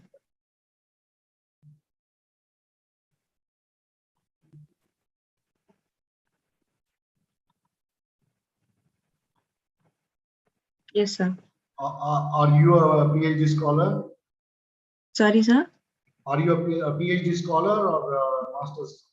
Are you doing any course now, or I've completed my BTech, sir. you have completed your BTech, and this presentation is after your BTech completion? Yes, sir. This is basically a project given from my company. Oh, so okay. So you don't have any supervisor for this particular project. It is your own initiative. Guide is there, sir. So I would love to see that name here. Okay, sir. Okay. So you should also make sure that his name is also included, not as a co-author, but you can mention that it has been guided. Okay. Sure, sir. Okay. Then one more thing I would like to ask you. Yes, sir. What you said server-side scripts. Yes, sir. What programs? JavaScript. Java-based. JavaScript, sir. JavaScripts you have used. Yes, sir. Okay, good then. And if you see this particular research title, Yes, sir. prototype for management workflow in system, then you put a bracket software and design. Yes, sir. So what makes you to put the word software in bracket? I may know that. Sir, this was executed in the ServiceNow developer instance. That's why I've used the word software. No, the thing is, do you have a software package used anywhere? Do you use any package? Like you only use a software codes, or programming codes, or you have used a project management tool? A ServiceNow tool, sir. The developer instance. Okay, was it a tool created by you or somebody else? No, sir, it was already there. Okay, good. So now what you wanted to make is, you wanted to say it's a project management workflow software. Yes, sir. Okay, can you bring that word here? I mean, it's just a suggestion. Prototype for project management workflow software in system design. Okay, sir. You may ask me why I am asking you to move that software there, because there might be a confusion whether you are mentioning system software. Okay, sir. So avoid the confusion. I'm asking you to move that software after the word workflow. Okay. Sure, sir. Good attempt and well done. Thank you, sir. Okay, now we move on to the next presenter, Abhishek CN. Yes, sir. Good morning, sir. Good morning, Abhishek. Good Yes, sir. that you're here.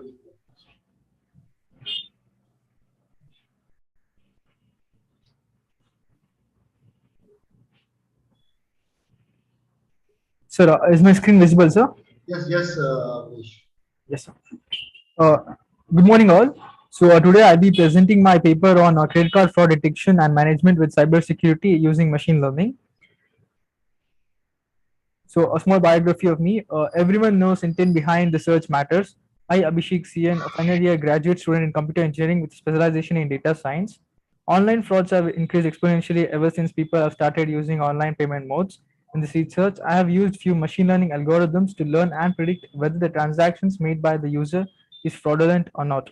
I have also tested the ML models for their accuracy and have chosen the best model for development. Abstract. It is critical for credit card firms to be able to recognize fraudulent credit card transactions so that customers are not charged for their products they did not purchase. And the description goes like credit card fraud is the fraudulent use of a credit card to obtain money or products. Theft of credit card includes copying the number of a credit card or taking over a victim's account and having the credit card shipped to their, that is the criminal's address, are all possibilities. There are multiple ways that the hackers or the criminals can get access to our credit card details while we save our details on the internet, and they may hack our systems or our accounts, or we may have logged in our Google accounts on different devices, so they can get access to that. Machine learning is a subset of artificial intelligence that allows computers to become more accurate at predicting outcomes without being explicitly programmed to do so. I have used isolation forest algorithm, local outliner factor algorithm, and SVM algorithms for model predictions. Isolation forest algorithm is one of the newest techniques to detect anomalies in the isolation forest. The algorithm is based on the fact that anomalies are data points that are few and different. As a result of these properties, anomalies are susceptible to a mechanism called isolation. It is fundamentally different from all existing models. It introduces the use of isolation as a more effective and efficient means to detect anomalies. And then coming to local outliner forest algorithm, local outliner factor algorithm. The LOF algorithm is an unsupervised outliner detection method which computes the local density deviation of a given point with respect to its neighbors. It considers as outline samples that have a substantially low density than their neighbors. And then coming to SVM, SVM works on principle by mapping data to a high dimensional feature space so that data points can be categorized even when the data are not otherwise linearly separable. Isolation forest and local outliner for factor are unsupervised learning, while SVM is a supervised machine learning algorithm. The conclusion which I have drawn from the models that I have used is isolation forest detects 73 errors versus local outline factor detecting 79 errors versus SVM detecting 8516 errors. It's clear that SVM is the least accurate model. Isolation forest has 99.74 accuracy than LOF of 99.65 and SVM of 70.09. When comparing their precision and recalls for three models, the isolation performed much better than the LOF. As we can see, the detection of fraud cases is around 27% versus LOF detecting of just 2% and SVM of 0%. So overall, isolation forest method performed much better in determining the fraud cases. I would also like to share my results. Sorry, is my screen visible, sir? My result screen. No, no. Just a minute, sir.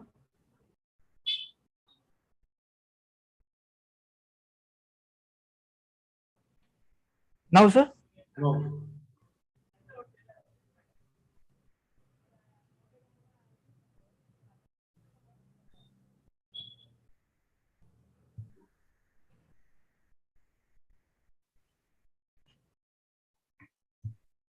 Yes, yes. Yes, sir. So these are the results from my analysis.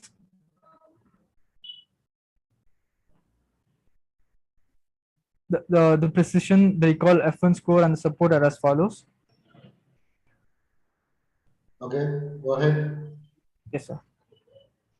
Do you have any grasp for your OPS selection? Yes, sir. Yes, sir.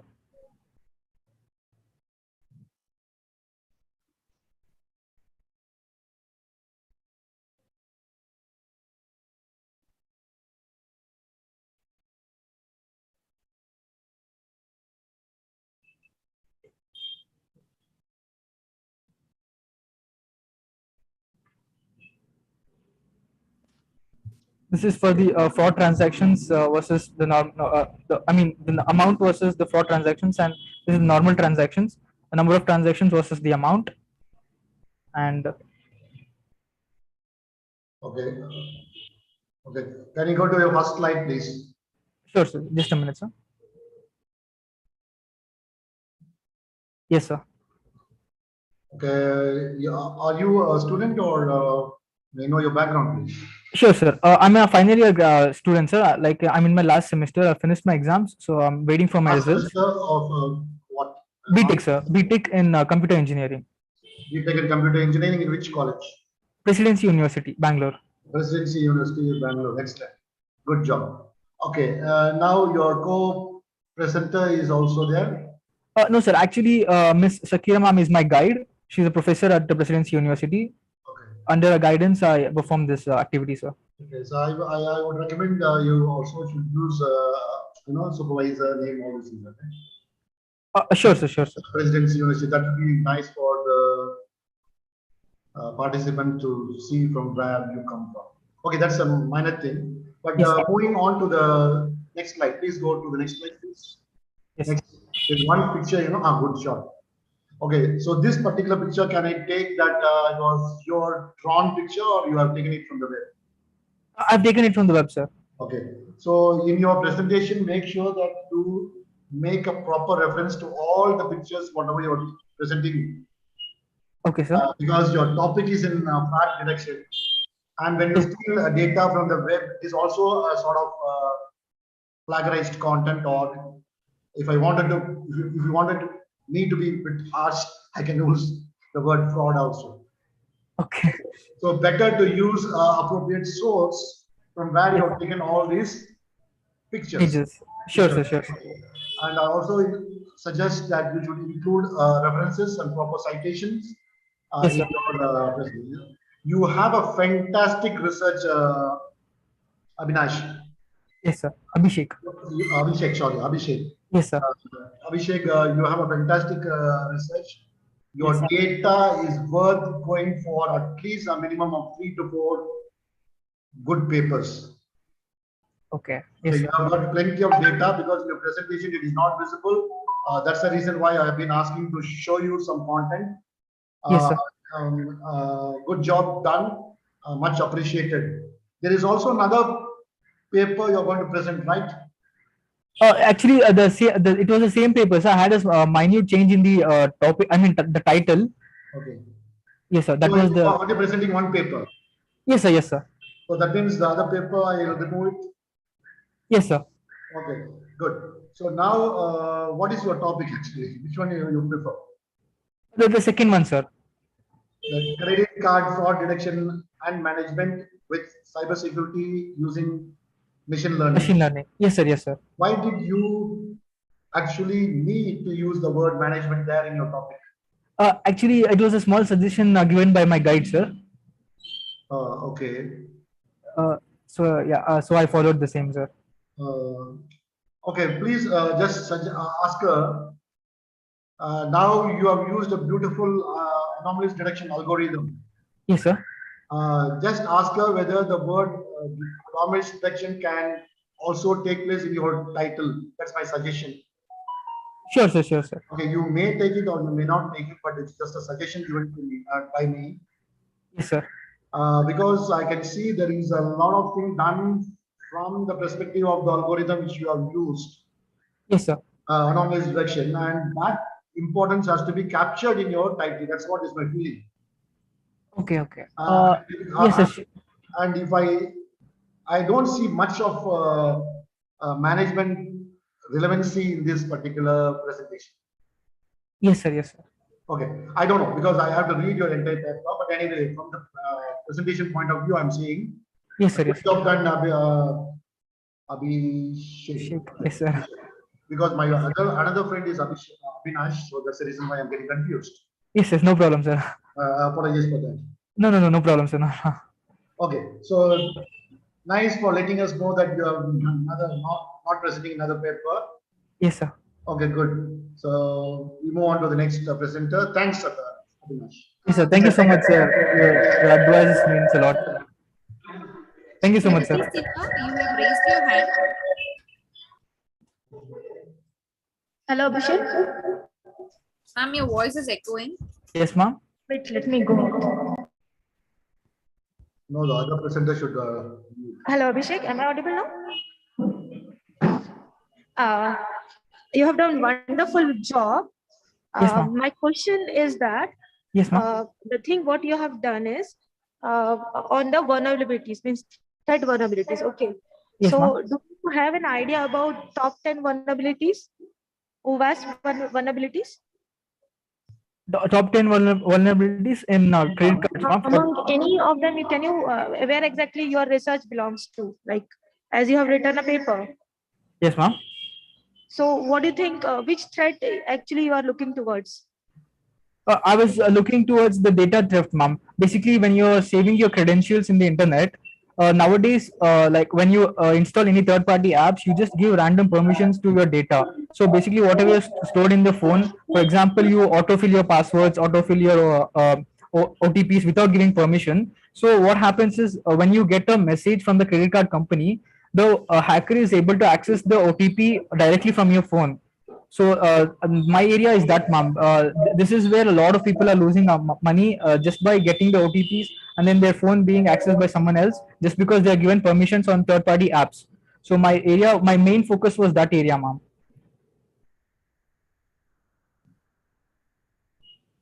Okay, thank you, Abhishek. You have done a wonderful job.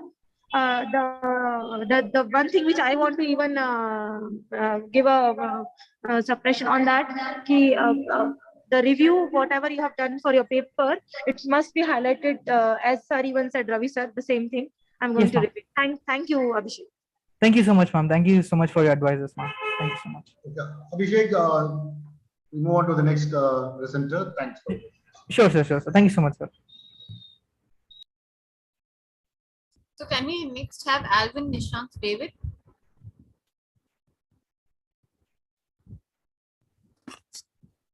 Do we have Alvin Nishant David? Yes, ma'am. Please go ahead. Yeah. Good morning, everybody. My name is Alvin Nishant, and I'm studying BTech in Presidency University. This is a part of my final semester project, and it's about robotic process automation for responsive invoice report in project management at industries. My guide is Dr. Shakira L., an assistant professor, CSE in Presidency University.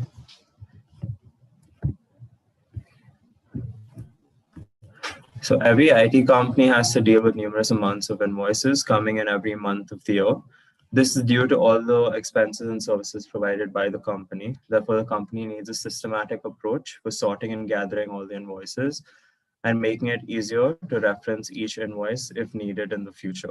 This method must involve gathering all the invoices in one place, extracting each invoice data and accumulating all the data into systematic workbooks. Companies like the top MNCs have thousands of invoices coming in every day. Accumulating all these data and creating summary reports is a tedious task. Hence, we need a system which performs the task in a time and cost-effective manner. So my project involves the use of RPA. RPA is robotic process automation, which is a software technology that makes it easy to create, deploy, and manage software robots that emulate human behavior when interacting with digital systems and software. Like human software, robots, for example, understand what is displayed on the screen, perform the correct keystrokes, navigate the system, identify and extract data, and perform a variety of predefined actions. Can be executed, however, software robots can do this faster and more consistently than humans without having to get up and stretch or drink coffee. So this suggests a cost-effective and a time-effective approach to the problem at hand. So this is the advantage of RPA, which is robotic process automation. It's a streamlined workflow and improves business profitability, agility, and responsiveness. It also improves employee satisfaction, engagement, and productivity by eliminating day-to-day work from day-to-day work. The RPA is non-invasive and can quickly be implemented and accelerate our digital transformation. It is also ideal for automating workflows across legacy systems without APIs, virtual desktop infrastructure, or database access. Above all, it is more accurate, less time is involved in executing tasks, and lowers labor costs. So this is my review of literature. So at any IT company, one of the tasks we are assigned are extraction of data such as invoices for various months or years and creating a monthly or yearly report. One such website is the Acme portal website, which I have chosen for my own project, which is a part of my project at a company. We are required to extract invoices for each month and create summary reports. The main problem with this task is that there are numerous amount of invoices to be downloaded, extracted, and summary reports to be created. The task is repetitive and tedious to do manually and hence can be automated using a robot. My project is based on this problem using UiPath Studio. UiPath Studio is a software that is used to create robots as a part of RPA. This is the roadmap of my robot. So my robot is expected to navigate to the Acme website, log in, navigate to search invoices under invoices, store the first 10 rows of data, and it takes vendor tax ID from the database, and it downloads a report for each month of every year. This process is repeated until all the invoices are downloaded and all the summary reports are created. So to give you all a visual representation, this is how the website looks. So this is the login page. It navigates to invoices and then it clicks on search for invoices. And this is the database and it collects the first 10 rows. I have chosen the number 10 because it's a short workflow. A larger amount of data would take more time in my project. So 10 is a sufficient amount to show you the working of the robot. And for each report, it downloads for every month of every year, and it stores it in an Excel sheet. So this is the impact and advantage of the proposed work. It is automated, so it reduces manual work. Lesser time is taken to complete the task. Lower costs due to reduced labor. It's higher accuracy because errors are made depending on the person entering the data, and lesser resources are used. So this is a workflow or visual representation of the task that my robot is performing. So in my proposed system, the workflow contains two processes, the dispatcher process and the performance process. The dispatcher process extracts the invoice data and uploads it into a queue in the orchestrator. An orchestrator acts like a cloud. So it transfers the data that is extracted, which are the 10 or data bases, and it uploads the data in the queue. The performer process uses the data in the queue to download the invoices and create summary reports. So in conclusion, the work proposed in the system focuses on an important problem, faced by top MNC companies. This project will help reduce overall cost, time, and labor intensity, while this is an important process. The company does not have to focus mainly on this, as it is taken care of by an automated bot. This also increases the accuracy of the document, as it does not rely solely on manual processes. This bot focuses on increasing time and efficiency in repetitive and tedious tasks. Thank you. Thank you, Alvin. Thank you for your good presentation. Can you move to the first slide? I have got a few questions to you. Yes, sir. Yes, sir. Okay, robotic process automation for responsive invoice reporting, project management and presentation. Okay.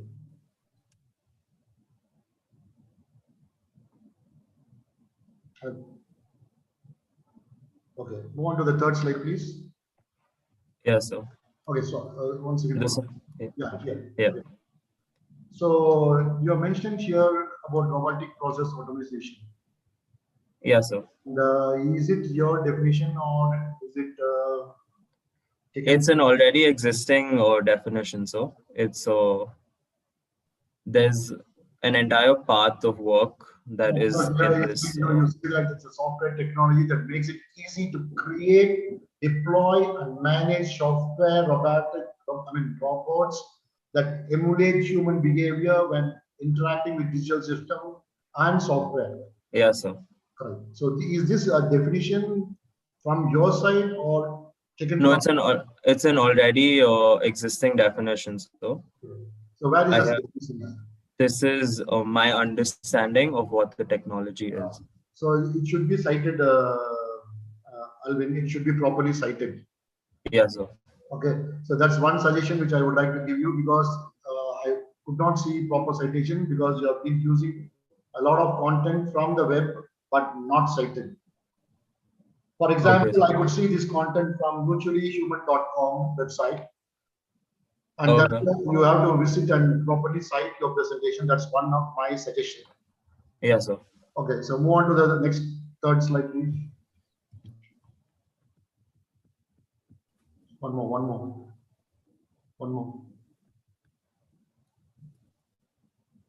Next.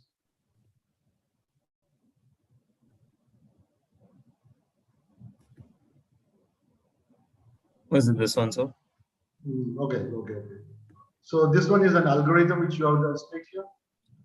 Yes, so these are the various steps the robot processes once it's run.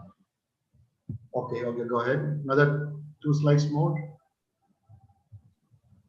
Okay, here you did mention that you are taking maximum 10 data somewhere you mentioned. Yes, sir. Yes, sir. What do you mean by that? Why only 10? So I've taken 10 to show it as an example. So because if I take more values, it will take longer time to process the data. So when I was running it as a part of my university project, as a part of my internship, I had to choose 10 values because it was a time crunch and I had to process all the data. Okay. Because actually the larger the sample size, the better the convergence is the statistic. Yes, sir. But the issue with this is that all the 10 rows have the same format of data. So even if I take 10 values, it'll all be processed the same way. The format is the same. Okay, so it doesn't have significant effect on that. No, sir. Okay, good. Okay, thank you and good job done, Alvin. Thank you, sir. Okay, we move on to the next presenter, please. Can we have Mahidhar Reddy next? Yes, ma'am. Can you hear me now? Yes, go ahead. One second.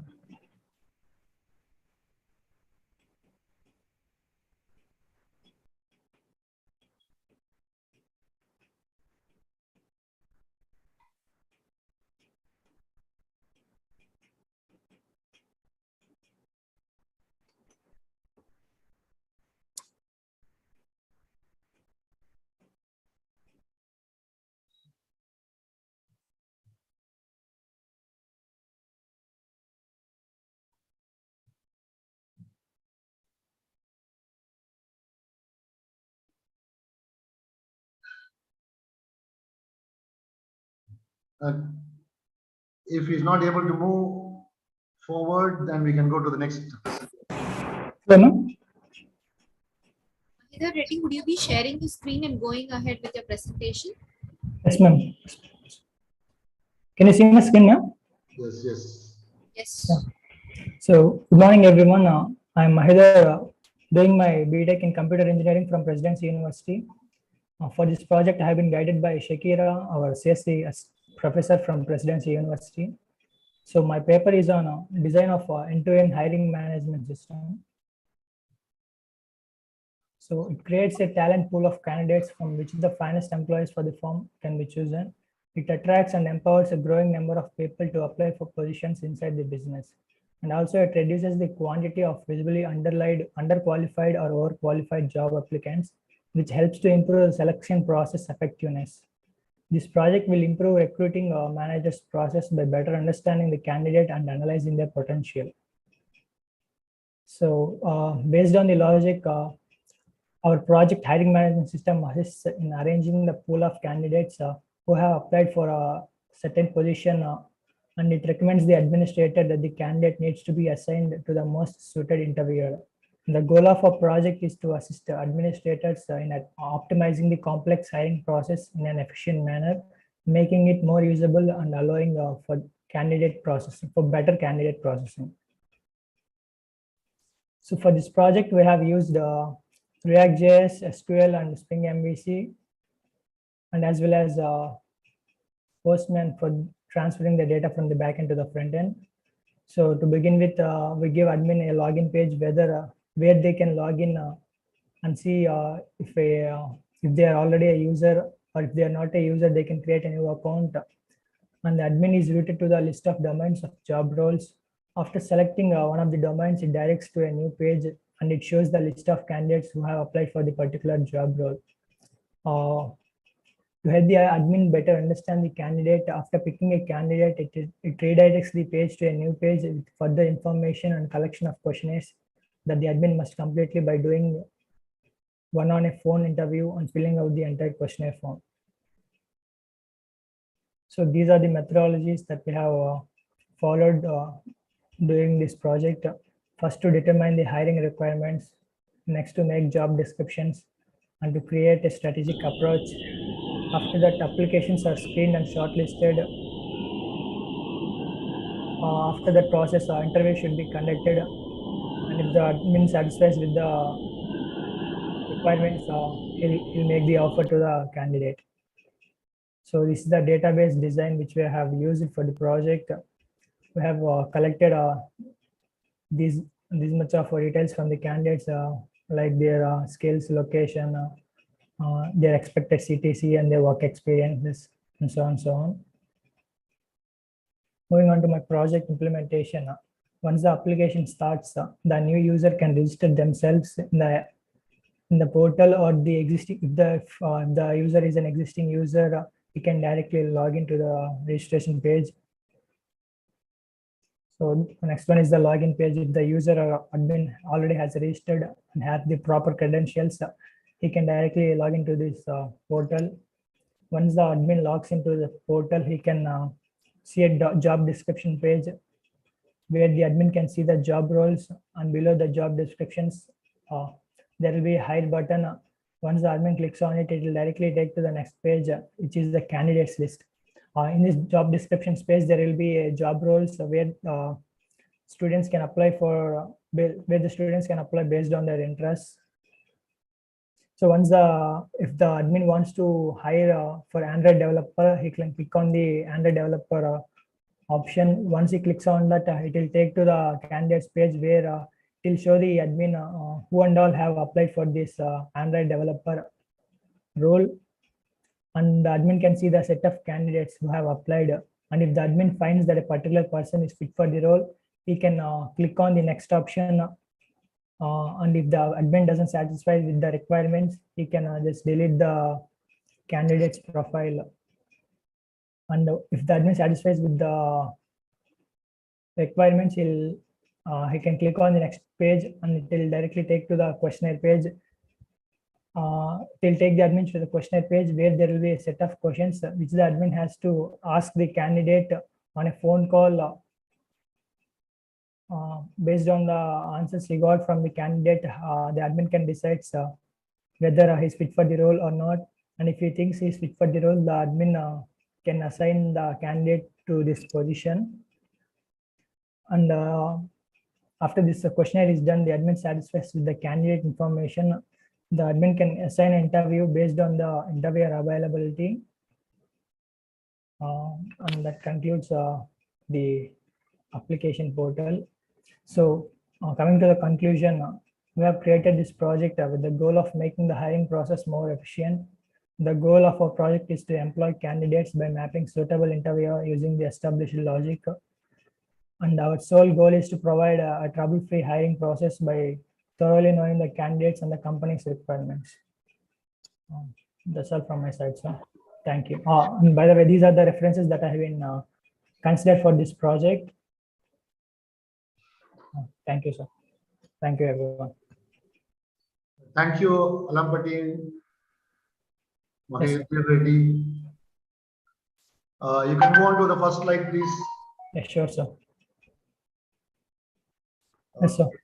President's University, where is it? It is in Bangalore or it is in Bangalore, sir. Bangalore, sir. Probably make sure that you use so that when it is hosted in the YouTube, probably many people will be watching your presentation and they'll be wondering from which part of the world this is presented. So make sure that every slide sure, sir. has details, and preferably your email address also, so that they can contact you because it is a good presentation. Sure. Firstly, I thank the Presidency University, Bangalore, because there have been a lot of participants from this particular university who have contributed good quality papers in our conference, and thanks for the management and also the staff over there. Now again, can you move to the third slide, please? Check, sir. Now you come to the slide where you have the E and Y. Okay. Yes, this one. Okay, good, sir. Are you doing this hiring management system for E and Y? Oh, yes, sir. I have done an internship there, so I have done this project there. Okay. So did you get permission from them to use this one? Yes, sir. Okay. So have you cited that details here? It's for, we have used it for college, sir, so we can use it for anywhere. Like, no, when you have got the permission, you should have given proper citation for them, a source from something like that. The company doesn't use this application, sir, so we can publish it, I guess. I come again, sir. I think the company doesn't use this project, sir. Like for our training purpose, we have just done this project. Who have done the project? We only, sir, like me and sir, you can use for training purpose, but what I'm asking you is, you are using the logo here, hiring management system, all these things is part and parcel of their property. Okay. So that's the reason why. That's the reason why you are to cite them properly. That's the request I am making you understand. Yes, sir, sure, sir. Okay. And the reason why I'm asking you this question is the director of E&Y is my own son-in-law. Oh, and if you need any help, you can always contact me to implement this human hiring management system. If you wanted to implement at E&Y, you can always contact me. I can guide you the path. Yeah, sure, sir. Okay, thanks. Good job done, but make sure you cite properly because you have reference, but no citation. Sure, citation should go with reference, and reference should go with the citation. Okay, sure. Okay, thank you. Good Yeah, job. Good job. thanks. Okay, we move on to the next presenter. Is Ludima Fernando there, please?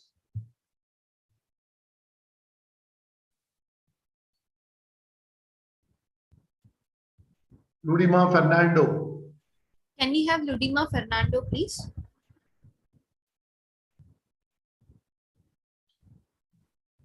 I think they are different part of No, the. sir, she's responding in the chat. Ma'am, it is your turn to present. Can you please respond? No, you're not audible.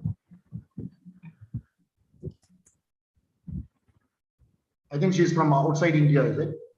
Yeah, yes, sir. Okay.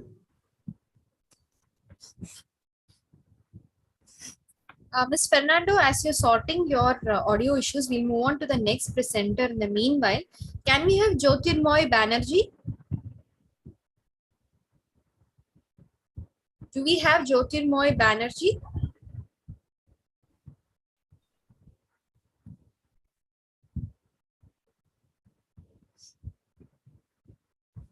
Okay, we can move on. Can we have Adi Lakshmama T?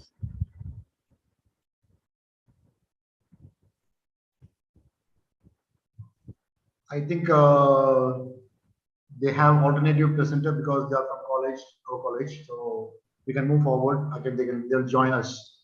I request Dr. Adi Lakshmi and also Naveen to get ready with the presentation. You can move on to the next participant, which is Suresh Kannan. Is Suresh Kannan out there?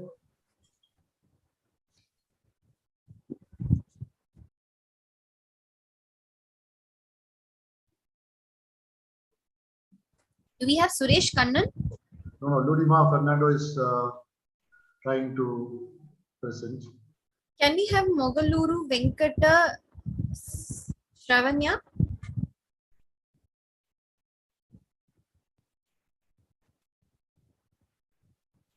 Satish Babu.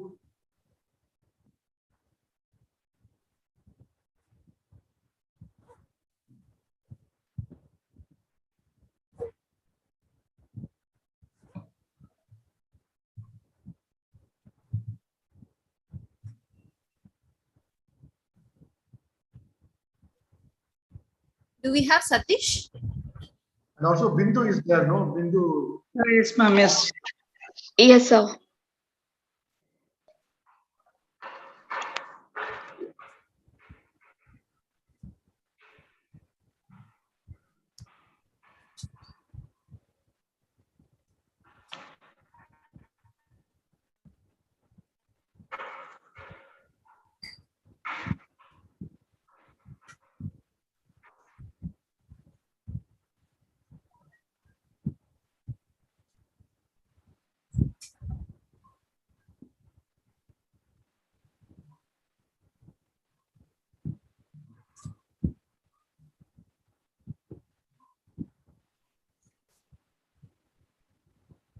Yeah, very good afternoon, sir.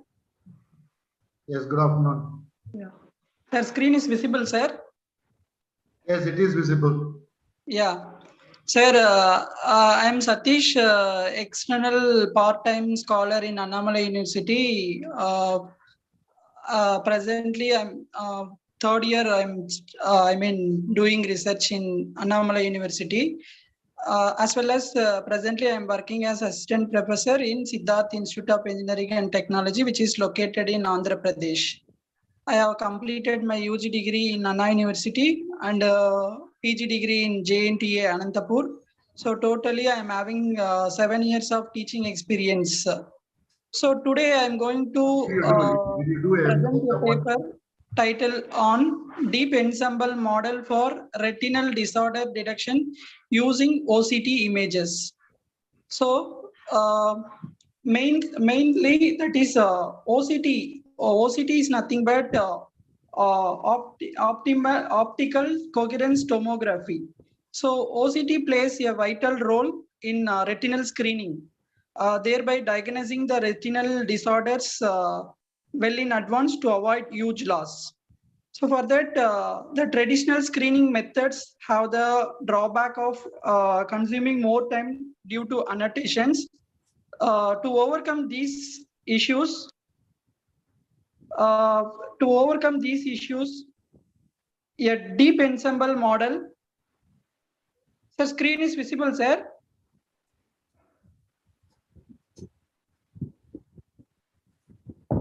Hello.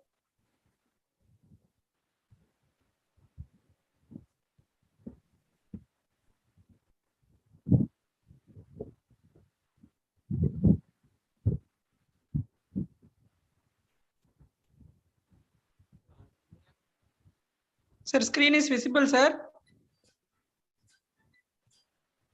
Yes, it is visible. Hello. Yes, it is visible. Yeah. For that, the traditional screening methods have some drawback for consuming more time. For that, to overcome these issues, a deep ensemble model called INET model, which is proposed. So INET is nothing but INET is a deep ensemble CNN model, CNN convolutional neural network model that aims in detecting the retinal disorders at an earlier stage. This model uses, we have used two architecture. One is DenseNet and ResNet. So DenseNet is nothing but densely connected convolutional neural network, and ResNet, which is also one of the architecture for proposing our new proposed system, residual networks.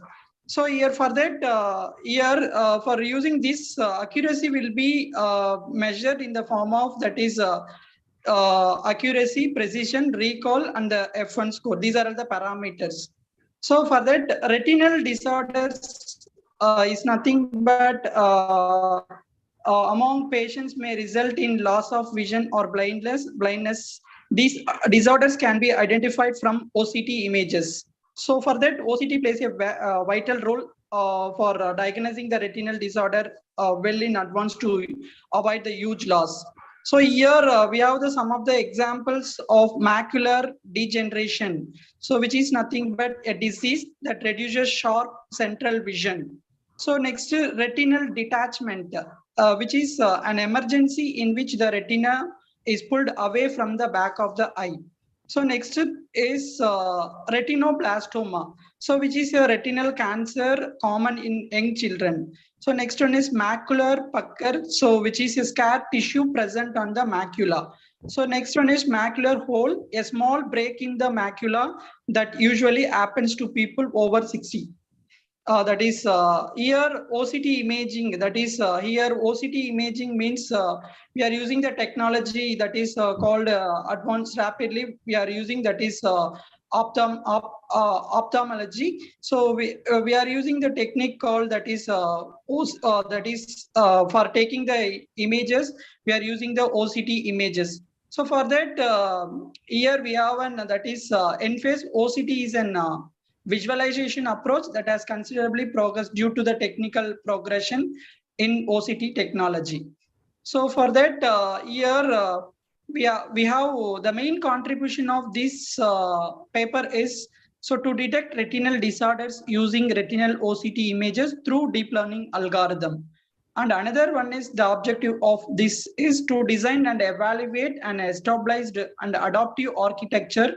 So to investigate the OCT images of retina for irregular fluid flow discovery.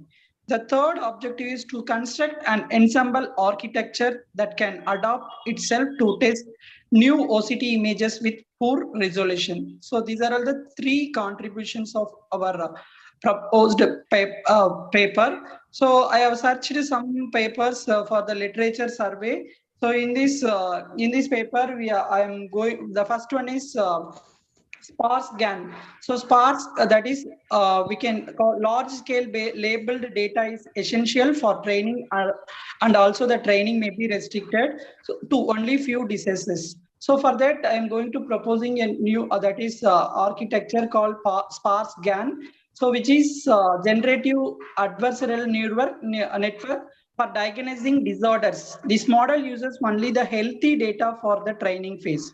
The another thing is the second one is MA GAN. So this is for memory augmented adversarial network for OCT screening of retinal anomalies.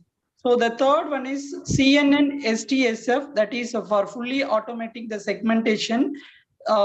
This will be used for that is for coherent tensor from the scan images, then the retinal layers are extracted. So for that, here I'm using the architecture called INET architecture. INET is nothing but which is a deep ensemble CNN model that aims detecting the retinal disorders at an earlier stage. For that, I am using I am implementing in MATLAB software, that is MATLAB 2021. That is the new version. So I'm collecting the data set from the Kaggle data sets. Here I'm having 4 classes of output will come for our here CNV, DME, drusen, and normal. CNV is nothing but choroidal neovascularization. DME is nothing but diabetic macular edema.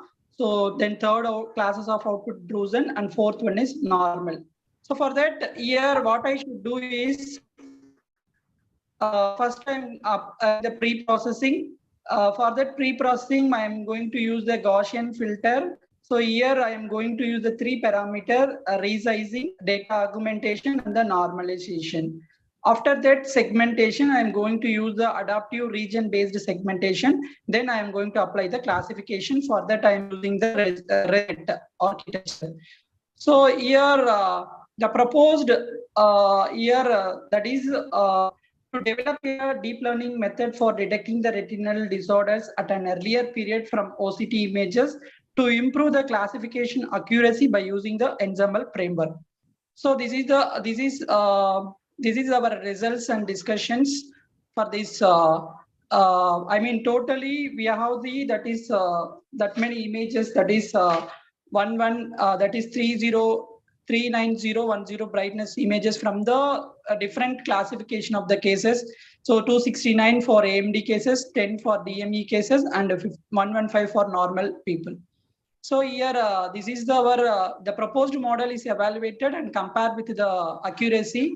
So here we have used the different, that is accuracy, which is equal to TP plus TN divided by TP plus FP. That is true positive and false positive, and true negative and false negative. By like that specificity, we have to measure the TN divided by TN plus FP. So true negative and true false positive. So likewise, precision determines the proportion of correctly predicted positive cases to total positive cases. So likewise, we have the recall and the F1 score. We have the different parameters. Finally, my conclusion is the proposed approach provides a relatively optimal model for early prediction of retinal disease using OCT images.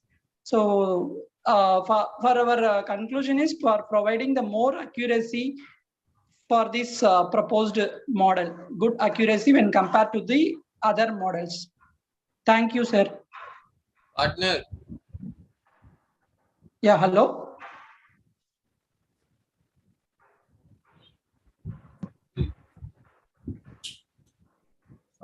Thanks for your presentation, Satish. I would have enjoyed your presentation if it had been from the computer, because your presentation slides were very small. At least try avoiding it or something. Adachum panni paru. And update. Who is that talking around there?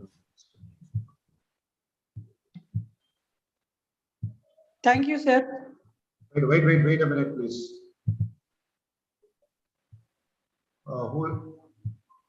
Somebody was talking. Can you mute, please? Okay. You are talking about some anomalies detection in your presentation. Can you elaborate on that, Satish? Sir, not for anomaly detection, sir. Here, I'm going to detect the retinal disorders at an earlier period using OCT images, sir. Okay. For that, to improve the classification accuracy, also by using ensemble framework, sir. Oh, okay. For that, I'm going to divide different classes of output. Okay. Based on that, I am going to applying some pre-processing, then applying some segmentation, then applying classification, sir. What classification is that? Here I'm going to use ResNet, sir, ResNet architecture for classification, sir. Was it included in your presentation? Yeah, yes. I mean, I am not included, sir. Just orally I'm telling, sir. I mean, in the presentation I am not included. So, Because no, for I mean, this is for our. I'm implementing, sir. Now I'm with that work. I'm doing. I'm in work on that. So you are in the process.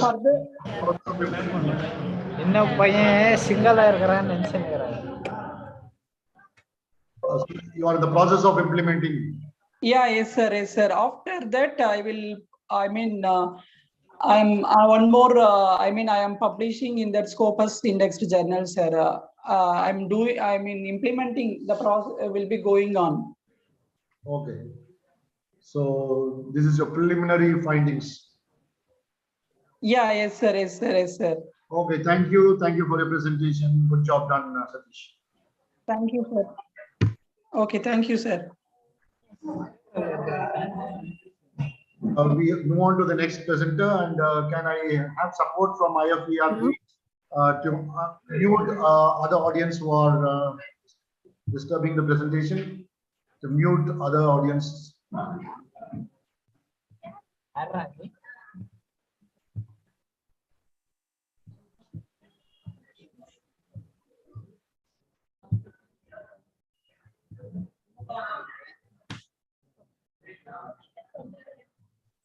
Hello. Yes, Fernando. Yes. Good morning, sir, and good morning to all the other participants present. Shall I share my screen? Sure. Fernando.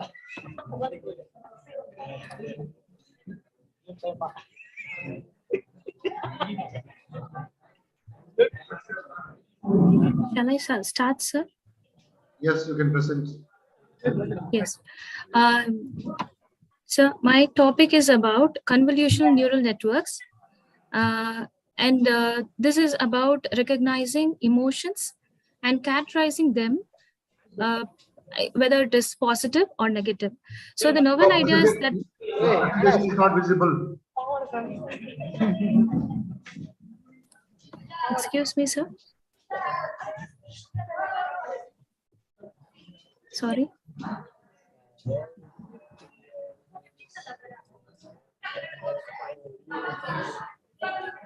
Can you see it, sir? Yes. You can. I can see. Yeah.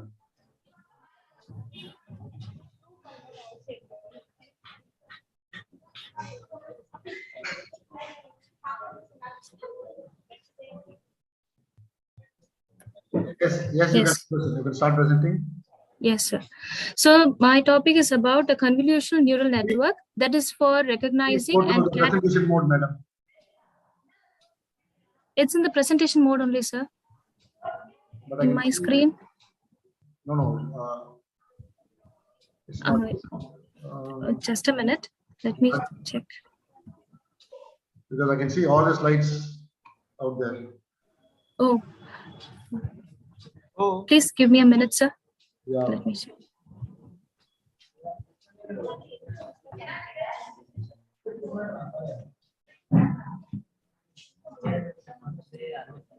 Can you see now, sir?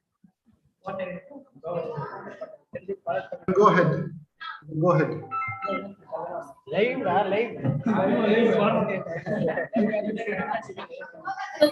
This convolutional neural network is used for recognizing emotions from pictures and characterizing them, whether it is positive or negative. So we've just given a name called valence cognizance. So if the emotion is positive or negative, we just give whether it's set, whether flag is set or not, and that's why we call that to be valence. So cognizance means identification, so we just named it as valence cognizance. So I'm Rudima Fernando, and I am a research scholar at St. Xavier's College, Palayamkottai, Tamil Nadu. So to speak about emotions, an emotion is a complex psychological state that involves both experience and action. So if a person is expressing an emotion, it is actually visible in a picture, in an image. So my model is to extract those features and characterize them, recognize them and characterize them. So that is made possible by using an emotion valence cognizance neural network. And the ideas used with that is a double average filtering and scaled exponential linear unit. And this is for recognizing emotions, and for characterizing them, whether it is positive or negative, I have used a support vector classifier, which uses an RBF kernel. So my proposed model is an emotion valence cognizant neural network, which has a double average filter and scaled exponential linear unit activation unit. So this is the combination of both is a novel idea that has been implemented. So the dataset that I have used is FER 2013 dataset, which has about 35,000 images, which can be trained and which is pre-processed and trained and tested to prove that this model is working, which has a better accuracy than the previous models. So the first part is to pre-process and do double average filtering. So double average filtering is to remove noises, and then the pre-processed image is being fed into the convolutional neural network. And this convolutional neural network, it has the activation functions, and that results in a classified emotion. It gives the emotion, what kind of emotion it is, and that emotion, that classified emotion, is being fed into the support vector classifier, and that will give us the whether the emotion is positive or negative. So to be more specific about the idea used, first is the double average filtering. We generally use an average filter. That's a basic filter that we commonly use is the average filter. So the novel idea here is to use the double average filtering, in which the average filter is being repeated, is being applied twice.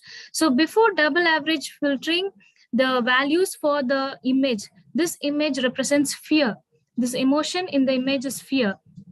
So the image, when it is converted into a number, which is given below the image, which gives the, the original representation of the image. So after the double average filtering is applied, the numbers change. There is some change being applied in the image, which is not very much visible in the, as we can see, but for programming purposes, for manipulation purposes, it is of a higher use. This noise is being reduced. Filters are used to reduce noise so that the convolutional neural network can identify and extract the features even more accurately. So the scaled exponential unit, or this is an activation unit that I have used in the convolutional neural network. This is a new idea which is not present in much of the papers previously, but we have just included it here so that this convolutional neural network will give a better accuracy. So the most important feature of the scaled exponential linear unit, or CLU, is that it has internal normalization. So internal normalization in the sense, if the convolutional neural network, basically a normal convolutional neural network needs to adjust weights within the layers so that the output layer gives the desired result. This is actually a supervised learning process in which the emotions are already classified. The emotions are already classified, so the weights are adjusted accordingly. So this scaled exponential linear unit can do that internal normalization of the weights. And there is another important aspect of it. It does not have vanishing and exploding gradient problem, which means if the weight is the difference is either small, if it is very small, then there is no use of adjusting weights within the convolution neural network. And if the weights are, the difference in the weights is very high, then your our classification may explode. So both the scenarios is not possible with CELU. So that's the most important point that we've used. And since it has both negative and positive values, we can control the mean. So the adjustment of weights is under our control, and it is a continuous curve. And we can choose the values for all the values in between that comes along with the curve. And so these are the two ideas that we have implemented. So coming to the actual part of the process, the first part is about emotion recognition. For that, I have used a convolutional neural network, and that network will act as a feature extractor as well as the classifier. So for the same neural network does the feature extraction using 1024 layers, and the classification is done in 2 layers, and which has 4096 units or 4096 neurons. So the output of the convolutional neural network are 7. We have the probability of having 7 outputs, and the activation that is being used is CELU. So before we could we could give the values to the neural network, we have just classified the emotions into 7 predominant emotions. So we have just labeled the emotions as 0 from 0 to 6: anger, disgust, fear, happiness, sad, surprise, and neutral. So seeing a picture, we can recognize whether the person is angry or whether he's disgusted or something, any one of the 7 emotions. So the output of the neural network will have 7 outputs, and any one of the output only will be set, so that the emotion is recognized. So this emotion recognition happens in the first part. So from the data set, the images are being pre-processed. The size of the images is reduced to 48 cross 48 size, and it is a grayscale mode.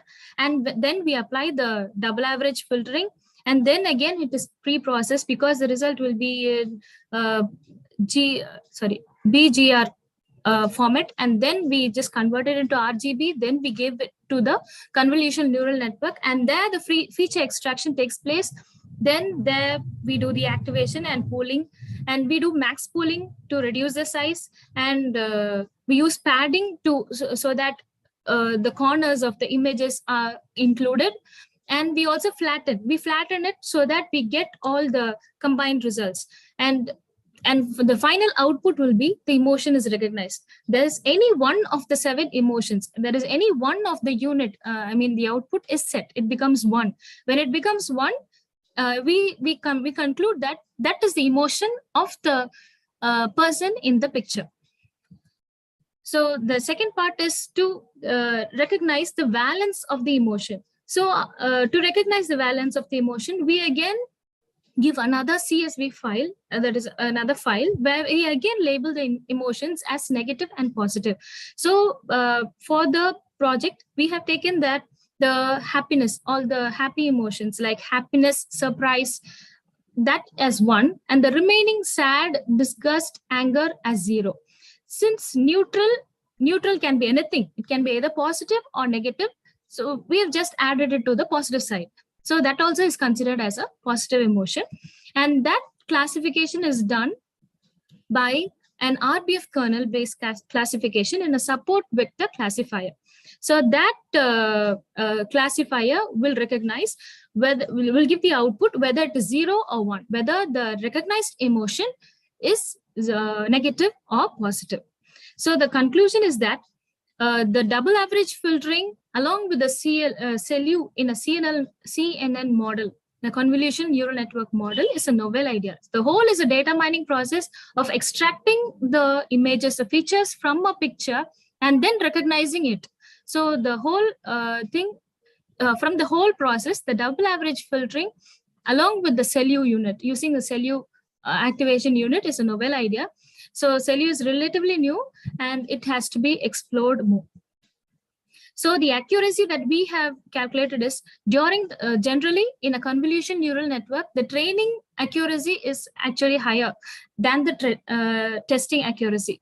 So by the training accuracy, we were able to achieve 94.53%, and the prediction is the actual testing process that we were able to achieve 76.88%. And the valence for cognizance is to identify whether the emotion is positive or negative.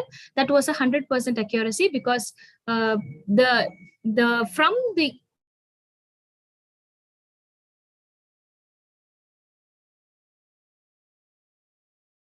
or a negative emotion. So these are the references that I have used. And thank you. A good job done, Ludima. Thank you, sir. Thank you. You have done a good exploration on neural network, and I could see that hard work reflected in your slides. Thank you. I want you to properly cite, and also, can you go to the slide which had the 7 emotions, or you were mentioning about 7 emotions? Or? This one, sir? Yes, yes. Can you please let me know whether a model was adopted in this particular concept? Like you have been saying that you have emotional recognized concept using all this CNN and everything. But have you adopted this theory from something, some already published research, or is your own flow? It was an adopted model. The model, it was first used with another activation unit called ReLU, that is rectified linear unit. So you have adopted this particular model, and then you have tested it in your data set. Yeah, we have included the 2 important features along: double average filtering and the scale. Yes. So yeah, that part has to be mentioned in your paper as well as in your presentation one. That's my suggestion. Yeah.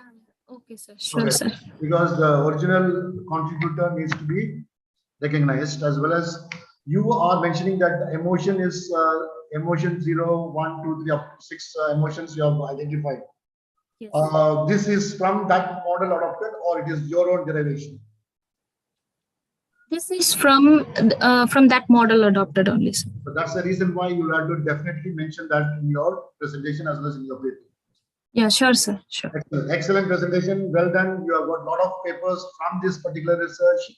I can see you have got plenty of data. Each one can be presented as a paper. Good job done, Ludima. And thank you, sir. Thank you so much. We move on to the next presenter. The presenter will be Naveen. Please make sure your presentation is short and sweet. I believe that it is paper presentation done by Dr. Adilakshmi Ma along with Naveen. So can we have Naveen presenting the paper? Is Naveen there? Do we have Mr. Naveen? Naveen, can I have you for the presentation, please? Or Dr. Adilakshmi, can you please be there for your presentation? Yes, I think his voice is muted, I think.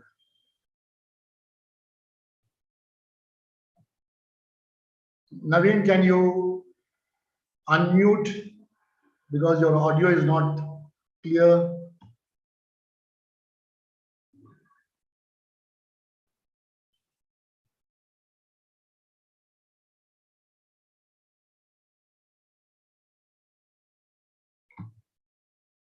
Naveen? Hello? Can you check whether Naveen is presenting or Dr. Adi is presenting? Yes, sir, I'm presenting. Okay. Okay, go ahead, Naveen. Yes, sir, myself, Naveen, and I'm a co-author for this paper.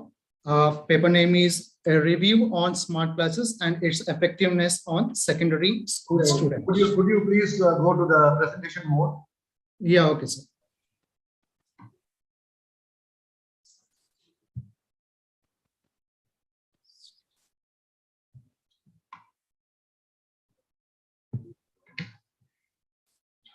Okay, if you're not able to do it, no worries. Yeah, okay. 1 minute, sir. Give me a 1 minute, sir. You can just move forward.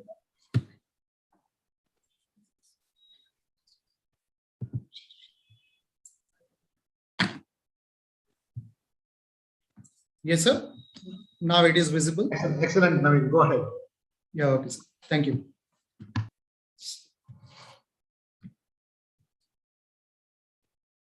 Sir, and this as a review on smart classes and its effectiveness on secondary school students. The main author is Dr. Adilakshmi Madam, Associate Professor, Department of Computer Science, Silicon City College. I'm a co-author for this Department of Commerce.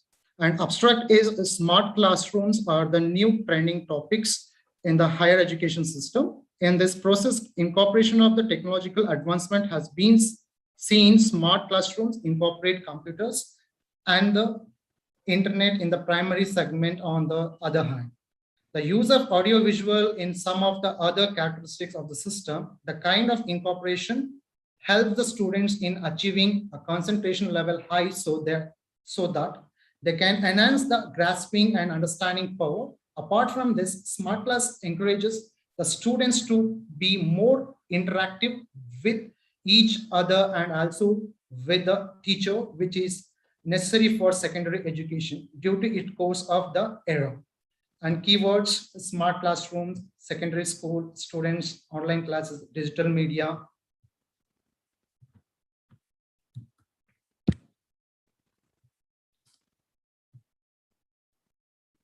So introduction.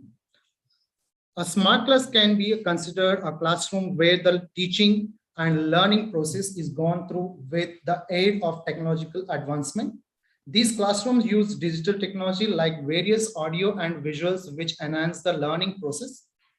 It is the application of specially designed software for different classes irrespective of universal solutions. Learning is a cognitive process where the traditional system of teaching caters to only one type of learning. However, the introduction of smart classes opens up the various dimensions of grasping knowledge, especially among the high school students. Secondary school students have to engage themselves with various subjects at a single time, and secondary school students have engaged themselves with various subjects at a single time, and some technological aids can improve their grasping power. For that reason, it can be expected that smart classes can put a generously positive impact on students of the secondary education. The study aims to developing a firm knowledge of the effectiveness of the smart classes among the secondary education students. Literature review. In integration of technology in education, according to the Samkul, it is known that the visual aspect can generate more dynamic perspective on education when it comes to secondary education, where the student have to deal with different subjects, visual presentations and online sources, developing curiosity and interest to explore learning the students. As opined by Han and Kelly 2022, in order to blend the traditional classrooms with smart classrooms, the incorporation of online class courses, cloud smart classrooms, and many other highly important. It has been seen that the use of smart classrooms and improved education system have become trend in global education system. Technology plays a great role in improving the performance of a student if the application of the technology can be organized according to the needs and capabilities of the student. Smart classroom versus traditional classrooms. As stated, Boginindus, and when it comes to the comparison between two types of teaching methods, it has been seen that the traditional way of teaching is confined to the four walls only. The traditional way of teaching has only one definite pattern where the smart classes integrate different dimensions inside the teaching patterns. It does not mean that the traditional way is not appropriate. The Dizo para, the mention that the teaching environment in the teaching process makes the traditional way slower, much more static.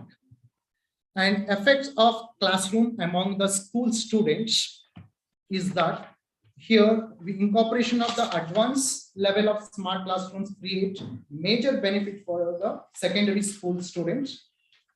First one is enhance the learning experiences. According to Aguilar, a smart classroom is capable to providing enhanced learning experiences by making sessions alive, providence of audio-visual exposure to use the tech next tool to illustrate the informations, photos, graphs, animated videos, also assist this entire chain of process. This practice develop the teaching patterns more exciting and help the students memorize vast areas in a small time gap.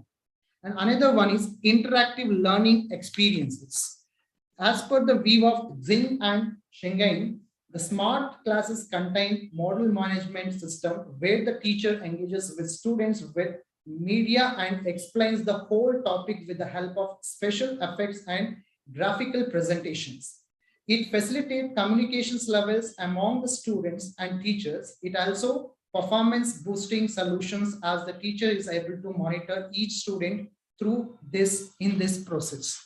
And another one is the easy access to online resources. Moreover, you and Chow 2022 have mentioned that the smart classes are synchronized with computers and the internet.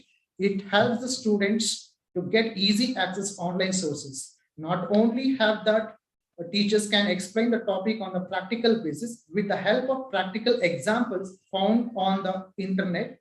To make it easier, secondary education system uses Google, which is one of the largest search engines in the world.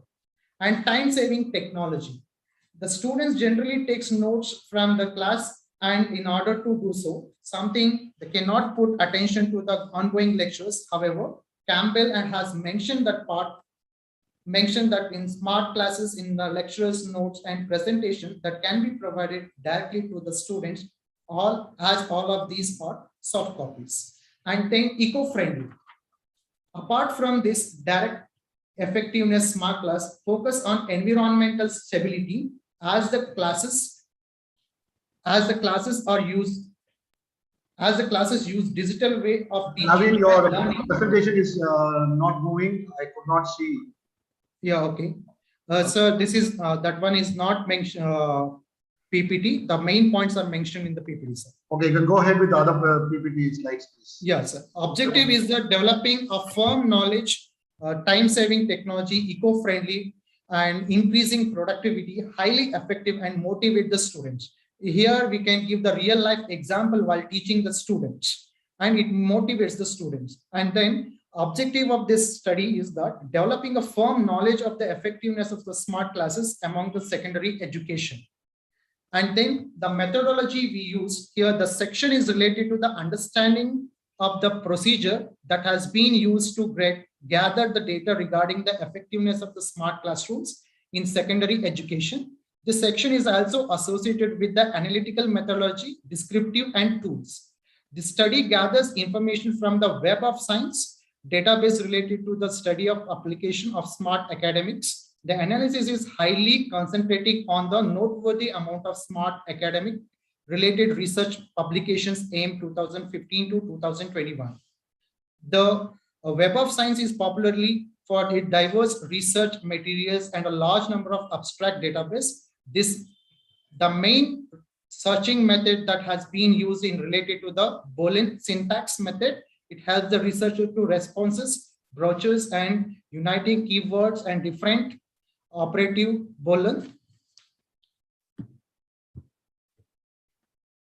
and provide faster indexing method and vast area journals, which further helps the accessing more recent research journals, Royers, Vela, and Verga 2022. And on the other hand, it has been seen that Web of Science has superior coverage of multidisciplinary topic. It is helpful in comparing different journals information to critically evaluate the research project. The title search mechanism is highly effective for this kind of methodology, as typing keywords like education, smart learning, smart pedagogy, or smart classrooms, or smart teaching, and smart academics provide exact journals with these kinds of information in it. This Such engines finds out the quoted areas from the different journals and shows only those articles which have similar kinds of information. This particular area can generate more insight into the smart classrooms in comparison to the traditional searches. The keywords provides more depth and help in finding them for the secondary research of the study. Keywords co-occurrence, security, scrutiny, add to regulate research, rates, and in addition to last 2 minutes, Naveen. Yeah, okay, sir. And discussion topics are integrated technology in education impacts global education, the difference between smart classrooms and traditional classrooms, effectiveness of smart classrooms for secondary education, and conclusions. From the entire study, it can be concluded that the smart classroom is the present and future of modern education. Where traditional education remains at the base, smart education is engaging to enrich the educational pattern to the next level. The different countries like Singapore, Australia, and different Western countries applied smart classrooms in their secondary education system and capture advantage and productivity incorporation of the advances. Technology support in secondary education helps in the student become more focused and self-dependent. The classes are more engaging now and provide more success rate rather than the traditional way of teaching. Moreover, smart classrooms help the students to enhance their grasping power and build their interaction capabilities. It also eco-friendly in nature as it is reduces the use of tree byproducts in the educational system. The use of online sources and digital notes are also engaged in saving time for the students. And the references. Yes, sir.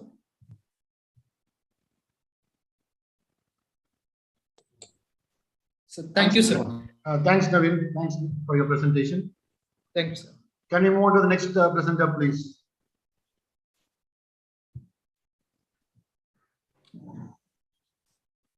You can log out, Naveen. Yeah, okay, sir.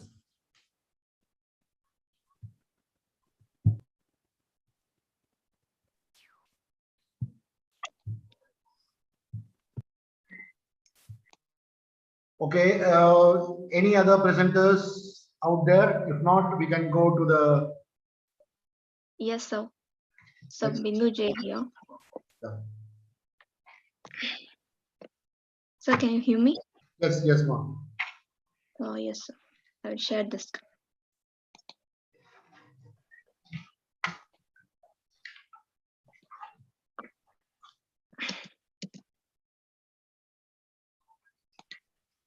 So can you see? Yes, yes. Yes. Good afternoon, one and all present here. So my name is myself Bindu J, and my guide is Shakira L. She is assistant professor at Residency University, Bangalore, and my paper is on prototype for populating data using robotic process automation in digital business. The main purpose is that the use of robotic process automation process. It's a software that integrate the activities of a human engaging with the digital system in order to complete the business process. The RPA robots use the user interface in the same way that humans do. In order to conduct the wide range of repetitive tasks, they analyze the data, trigger the responses, and connect the other systems. And the main advantages of the RPA is the vendor that offers the full software platform to assist the business automate business operations more effectively. By observing this paper, you can learn and get to know how to extract the specific data from the PDF document and populating the data to Excel template by using the get OCR text and type into activities and other activities which is there in UiPath Studio.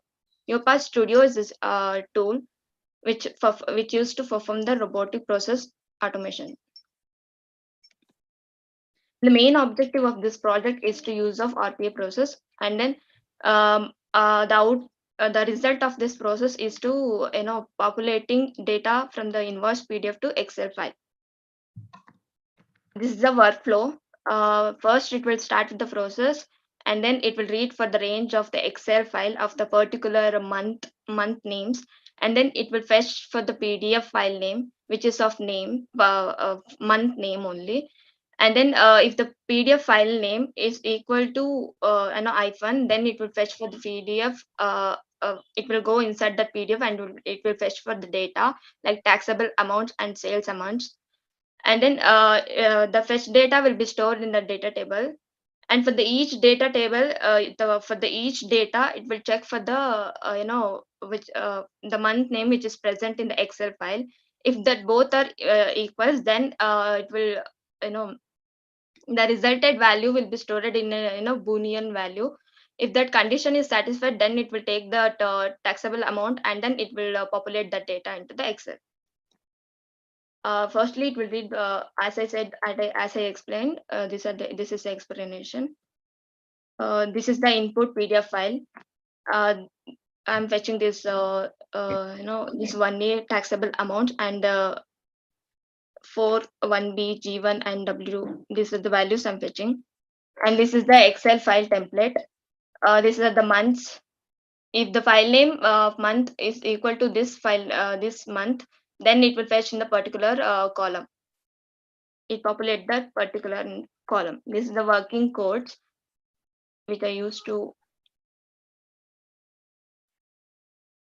Then this is the output file. Well, after running the bot will enter the values like this and will fetch and populate a value to the Excel file. So the conclusion: these robots can be trained and perform business tasks as required. But furthermore, these bots can weave the interface in the same way that humans can. So they can support our personal bots work together with the humans in the way that will really benefit them. With automation infiltrating every aspect of today's world, is become critical for businesses and to select the correct solution for their specific needs. UiPath has a wide range of capabilities that are required for the successful application of the automation in a business. Remote applications, scraping procedures, data handling techniques, and then other domains of all the aware RPA supplied. With its unique features, UiPath eliminates the challenges of automating manual operations. So these are the references, and thank you. Thank you, Bindu, for your presentation. I could see that President University is contributing much towards quality research, and I can also see that they are more focused towards robotic process automation. Yes, sir. Good job, good job. Yes, sir. Thank you. So what are you doing in President University and presently pursuing final year BTech, sir, final sem. Final semester of your BTech? Yes, sir, BTech. Okay, then after this, what is your path? So I have joined for the other company. So I'm working in that company, sir, now. Okay, so you are going for a job yes. After completing your BTech? Yes, sir. Okay, what makes you to present this paper? Sir? What makes you to present this paper? What makes you? What is your requirement for presenting this paper? Like it will be helpful for others, like who are learning this robotic process automation, so that they can. This is the main important topics in which we will use in the robotic process automation. So you wanted to. It will be helpful for others, sir. Yeah, good.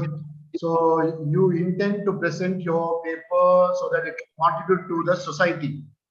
Yes, sir.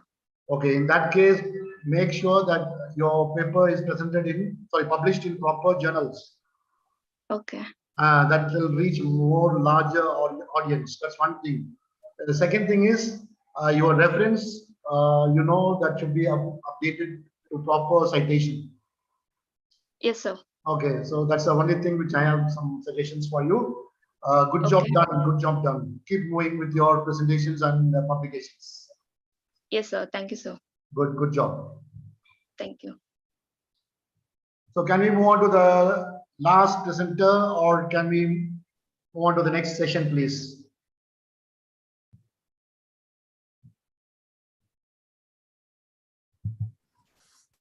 Is Fatima there? Is there anyone left that wants to present?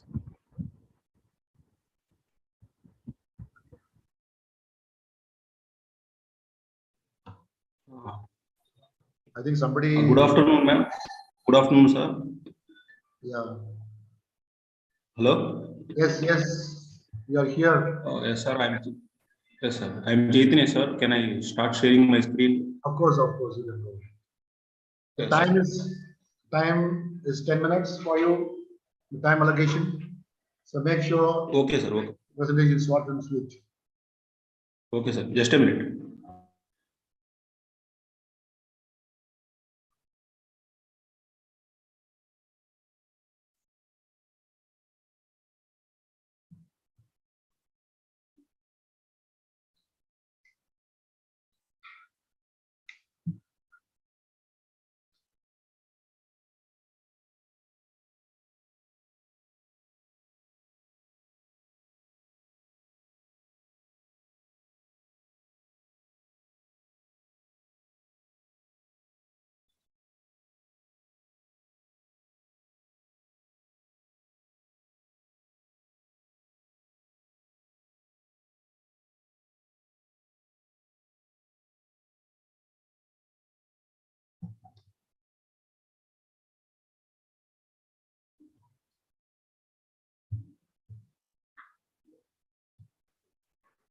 Sir, is my screen is visible? No.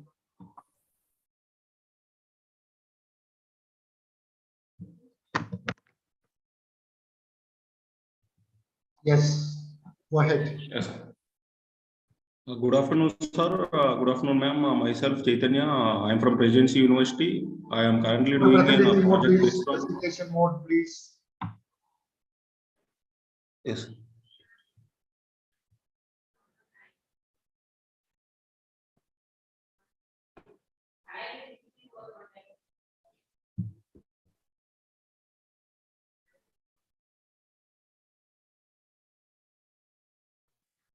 Sir, can I continue? Yes, please. Yes, sir. I am doing a final year project of cryptocurrency prediction with machine learning techniques under the guidance of Shakira ma'am. These are our project team members. We four are doing this project. Coming to the goal of our project is to today thousands of investors are losing their money in cryptos. So we need to build an web platform to predict the crypto and make sure them not to lose their money. We developed this with machine learning techniques RNN and SVM. These two techniques are useful to predict the crypto coin price accurately. These are the abstract of our project. Due to its growing popularity of cryptocurrency, many unknown persons and many unknown investors are investing in crypto, like famous coins like Bitcoin, Ethereum, Ripple, and Cardano and Solana. The thing is, they don't know about crypto. They are investing in that, so they are losing their money. With our project, they can predict the output easily and save their money. Next is objectives. Bitcoin was created to send money between two persons through the internet. We can send money of anyone who is living in India or another one is living in US. Digital currencies need to provide an alternate payment system that works on the central control, but otherwise they can be used in the same way. This is proposed method of our project. We have considered RNN and SVM. As of now, I said, using these two methods, we can predict the cryptocurrencies price accurately. But the thing is, we can't predict 100% correctly, but we can predict 90 to 80%. The results will make similar price of cryptocurrency based on day-to-day price.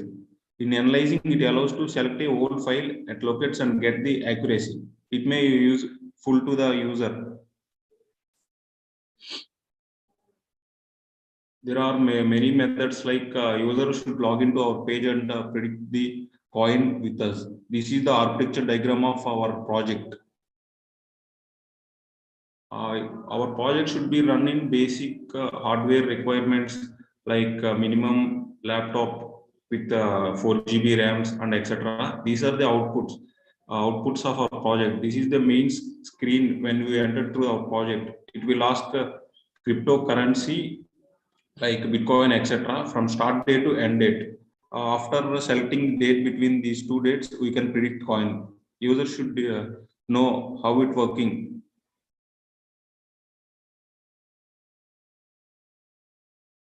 This is another screenshot. Here we can see from the timestamp to the price from 0 to nearly 70,000. The coin is up real-time prediction. As I said, it is predicting exactly 90 to 80%, but not 100% clearly. This is the predicted and real. These are the hardware and software requirements. Like as I showed, basic requirements is enough for our project. References, we have taken references from these Banning Department of Mathematics Universities of Liverpool and Zhangzi, and these from these websites. We have designed our project, taking this as our references. Thank you, sir, for giving this opportunity.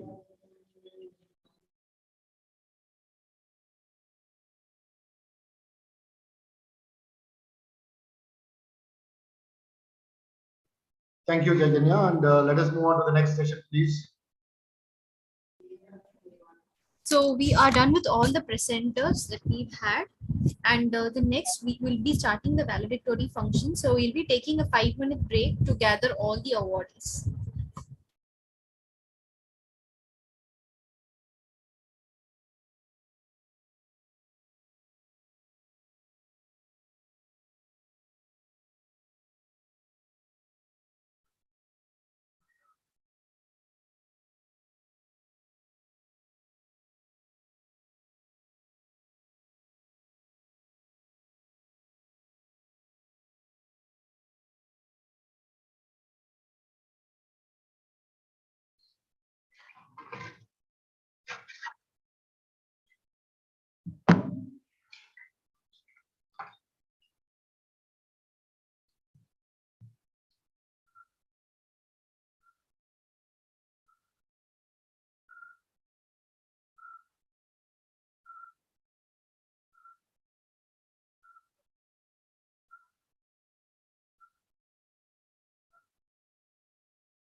Sir, 5 minutes break. 5 minutes break. இல்ல முடியாது ஏன்னா 5 minutes வந்த அப்புறம் நான் தான் first speech vote of thanks அதுக்கு அப்புறம் முடிஞ்சிரும் 10 minutes ஏன்னா after this one no they'll announce the best paper awards.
Can we start, please, for the next session?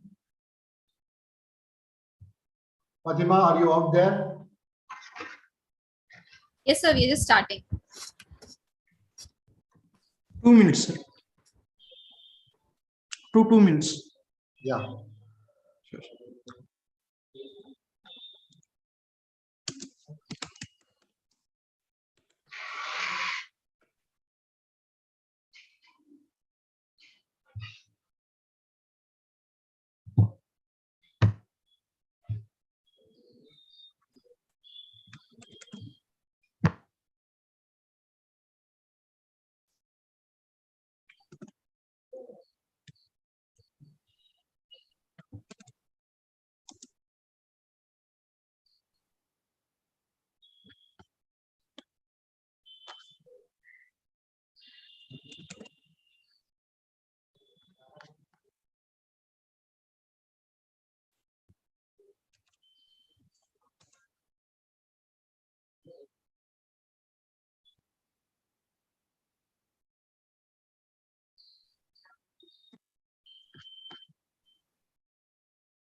Can we start, please, Avinash?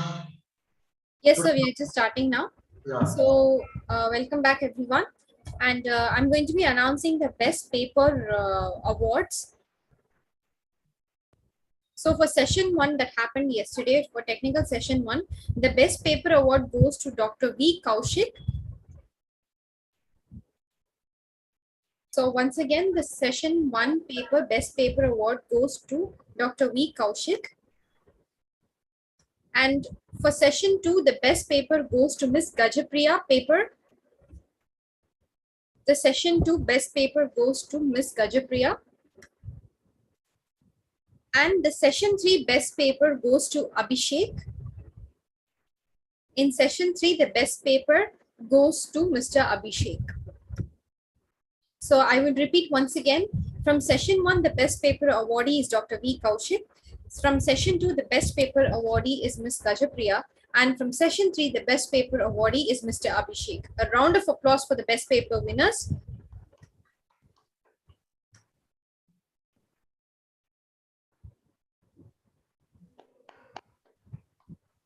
Next, I'm going to be announcing the best paper presentation awardees. For session 1 is Ms. Madhumita Shanmugam. Ms. Madhumita Shanmugam is the best paper presentation awardee of session 1 that happened yesterday. And the awardee for session 2 is Ms. Shantini Ramarao from session 2 yesterday, Ms. Shantini Ramarao. And for session 3 that has happened today, Ms. Bindu J is the best paper presentation awardee. So we have 3 best paper presentation awardees. From session 1, it is Ms. Madhumita Shanmugam. For session 2, it's Ms. Shantini Ramarao. And for session 3, it is Ms. Bindu J. So a round of applause for the best paper presentation awardees. Thank you so much to the participants and to the awardees for your wonderful performance and for your wonderful presentation that you have given us. To all the participants who have presented their works, thank you so much for spending your efforts and energy with us. I'm sure the feedback that has been gained from the session chairs would be really valuable to you. On that note, I would like to welcome Dr. Ravi to give us the vote of thanks for this conference. Thank you, ma'am.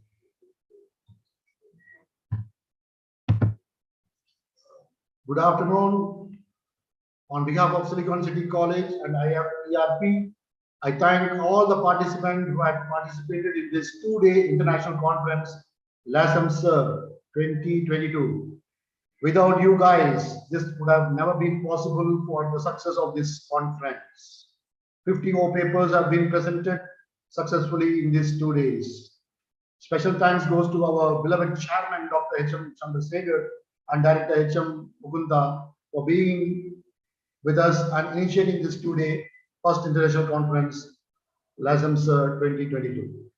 At the same time, I cannot forget the hard work done from IFERP, who designed, hosted, and configured most of the 2 days conference portal right from day one until today.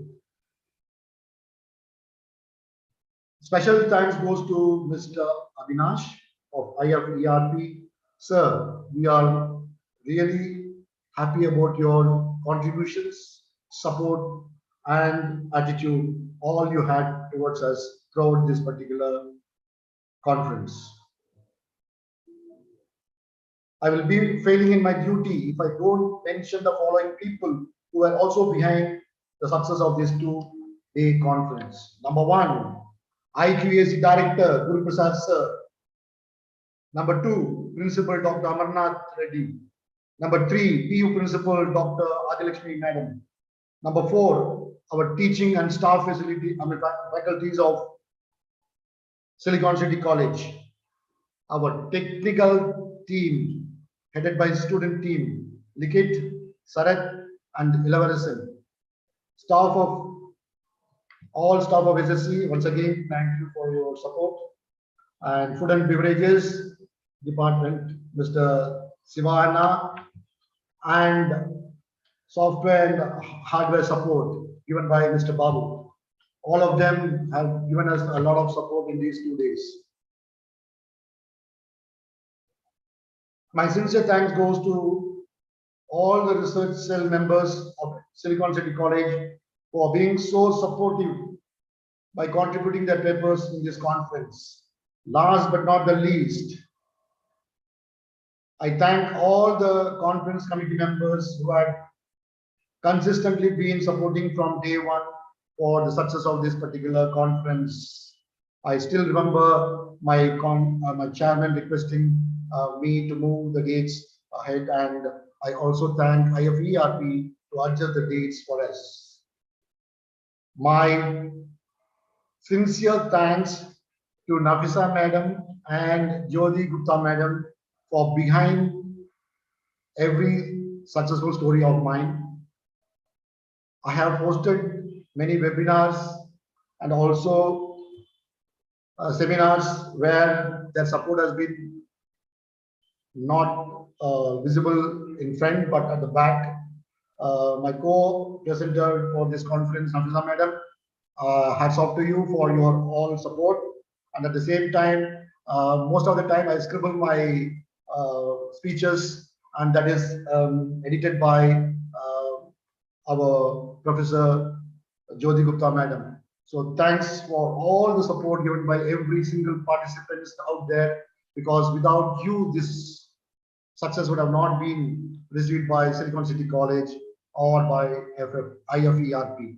So with these words, I pass the session to the host. Thank you.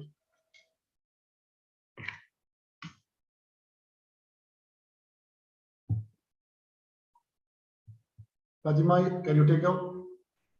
Okay, thank you so much, sir.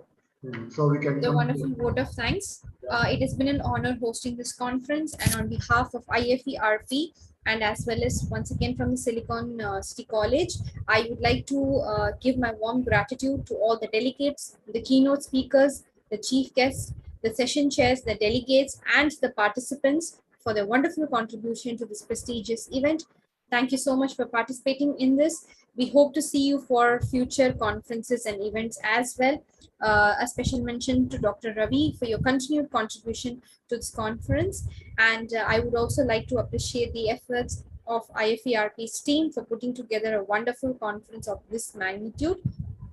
And on that note, take care, stay safe, everyone. And until we meet again, have a wonderful day ahead. And I want to give my best to all the participants and to all the delegates. So once again, On that note, I am signing off. So this is Juveria, your host. It's been an honor for me. Thank you, everyone, and thank you for participating in this conference. Thank you, madam, for being with us for the last 2 days. Thank you. Thank you, sir. So the conference comes to an end. Thank you.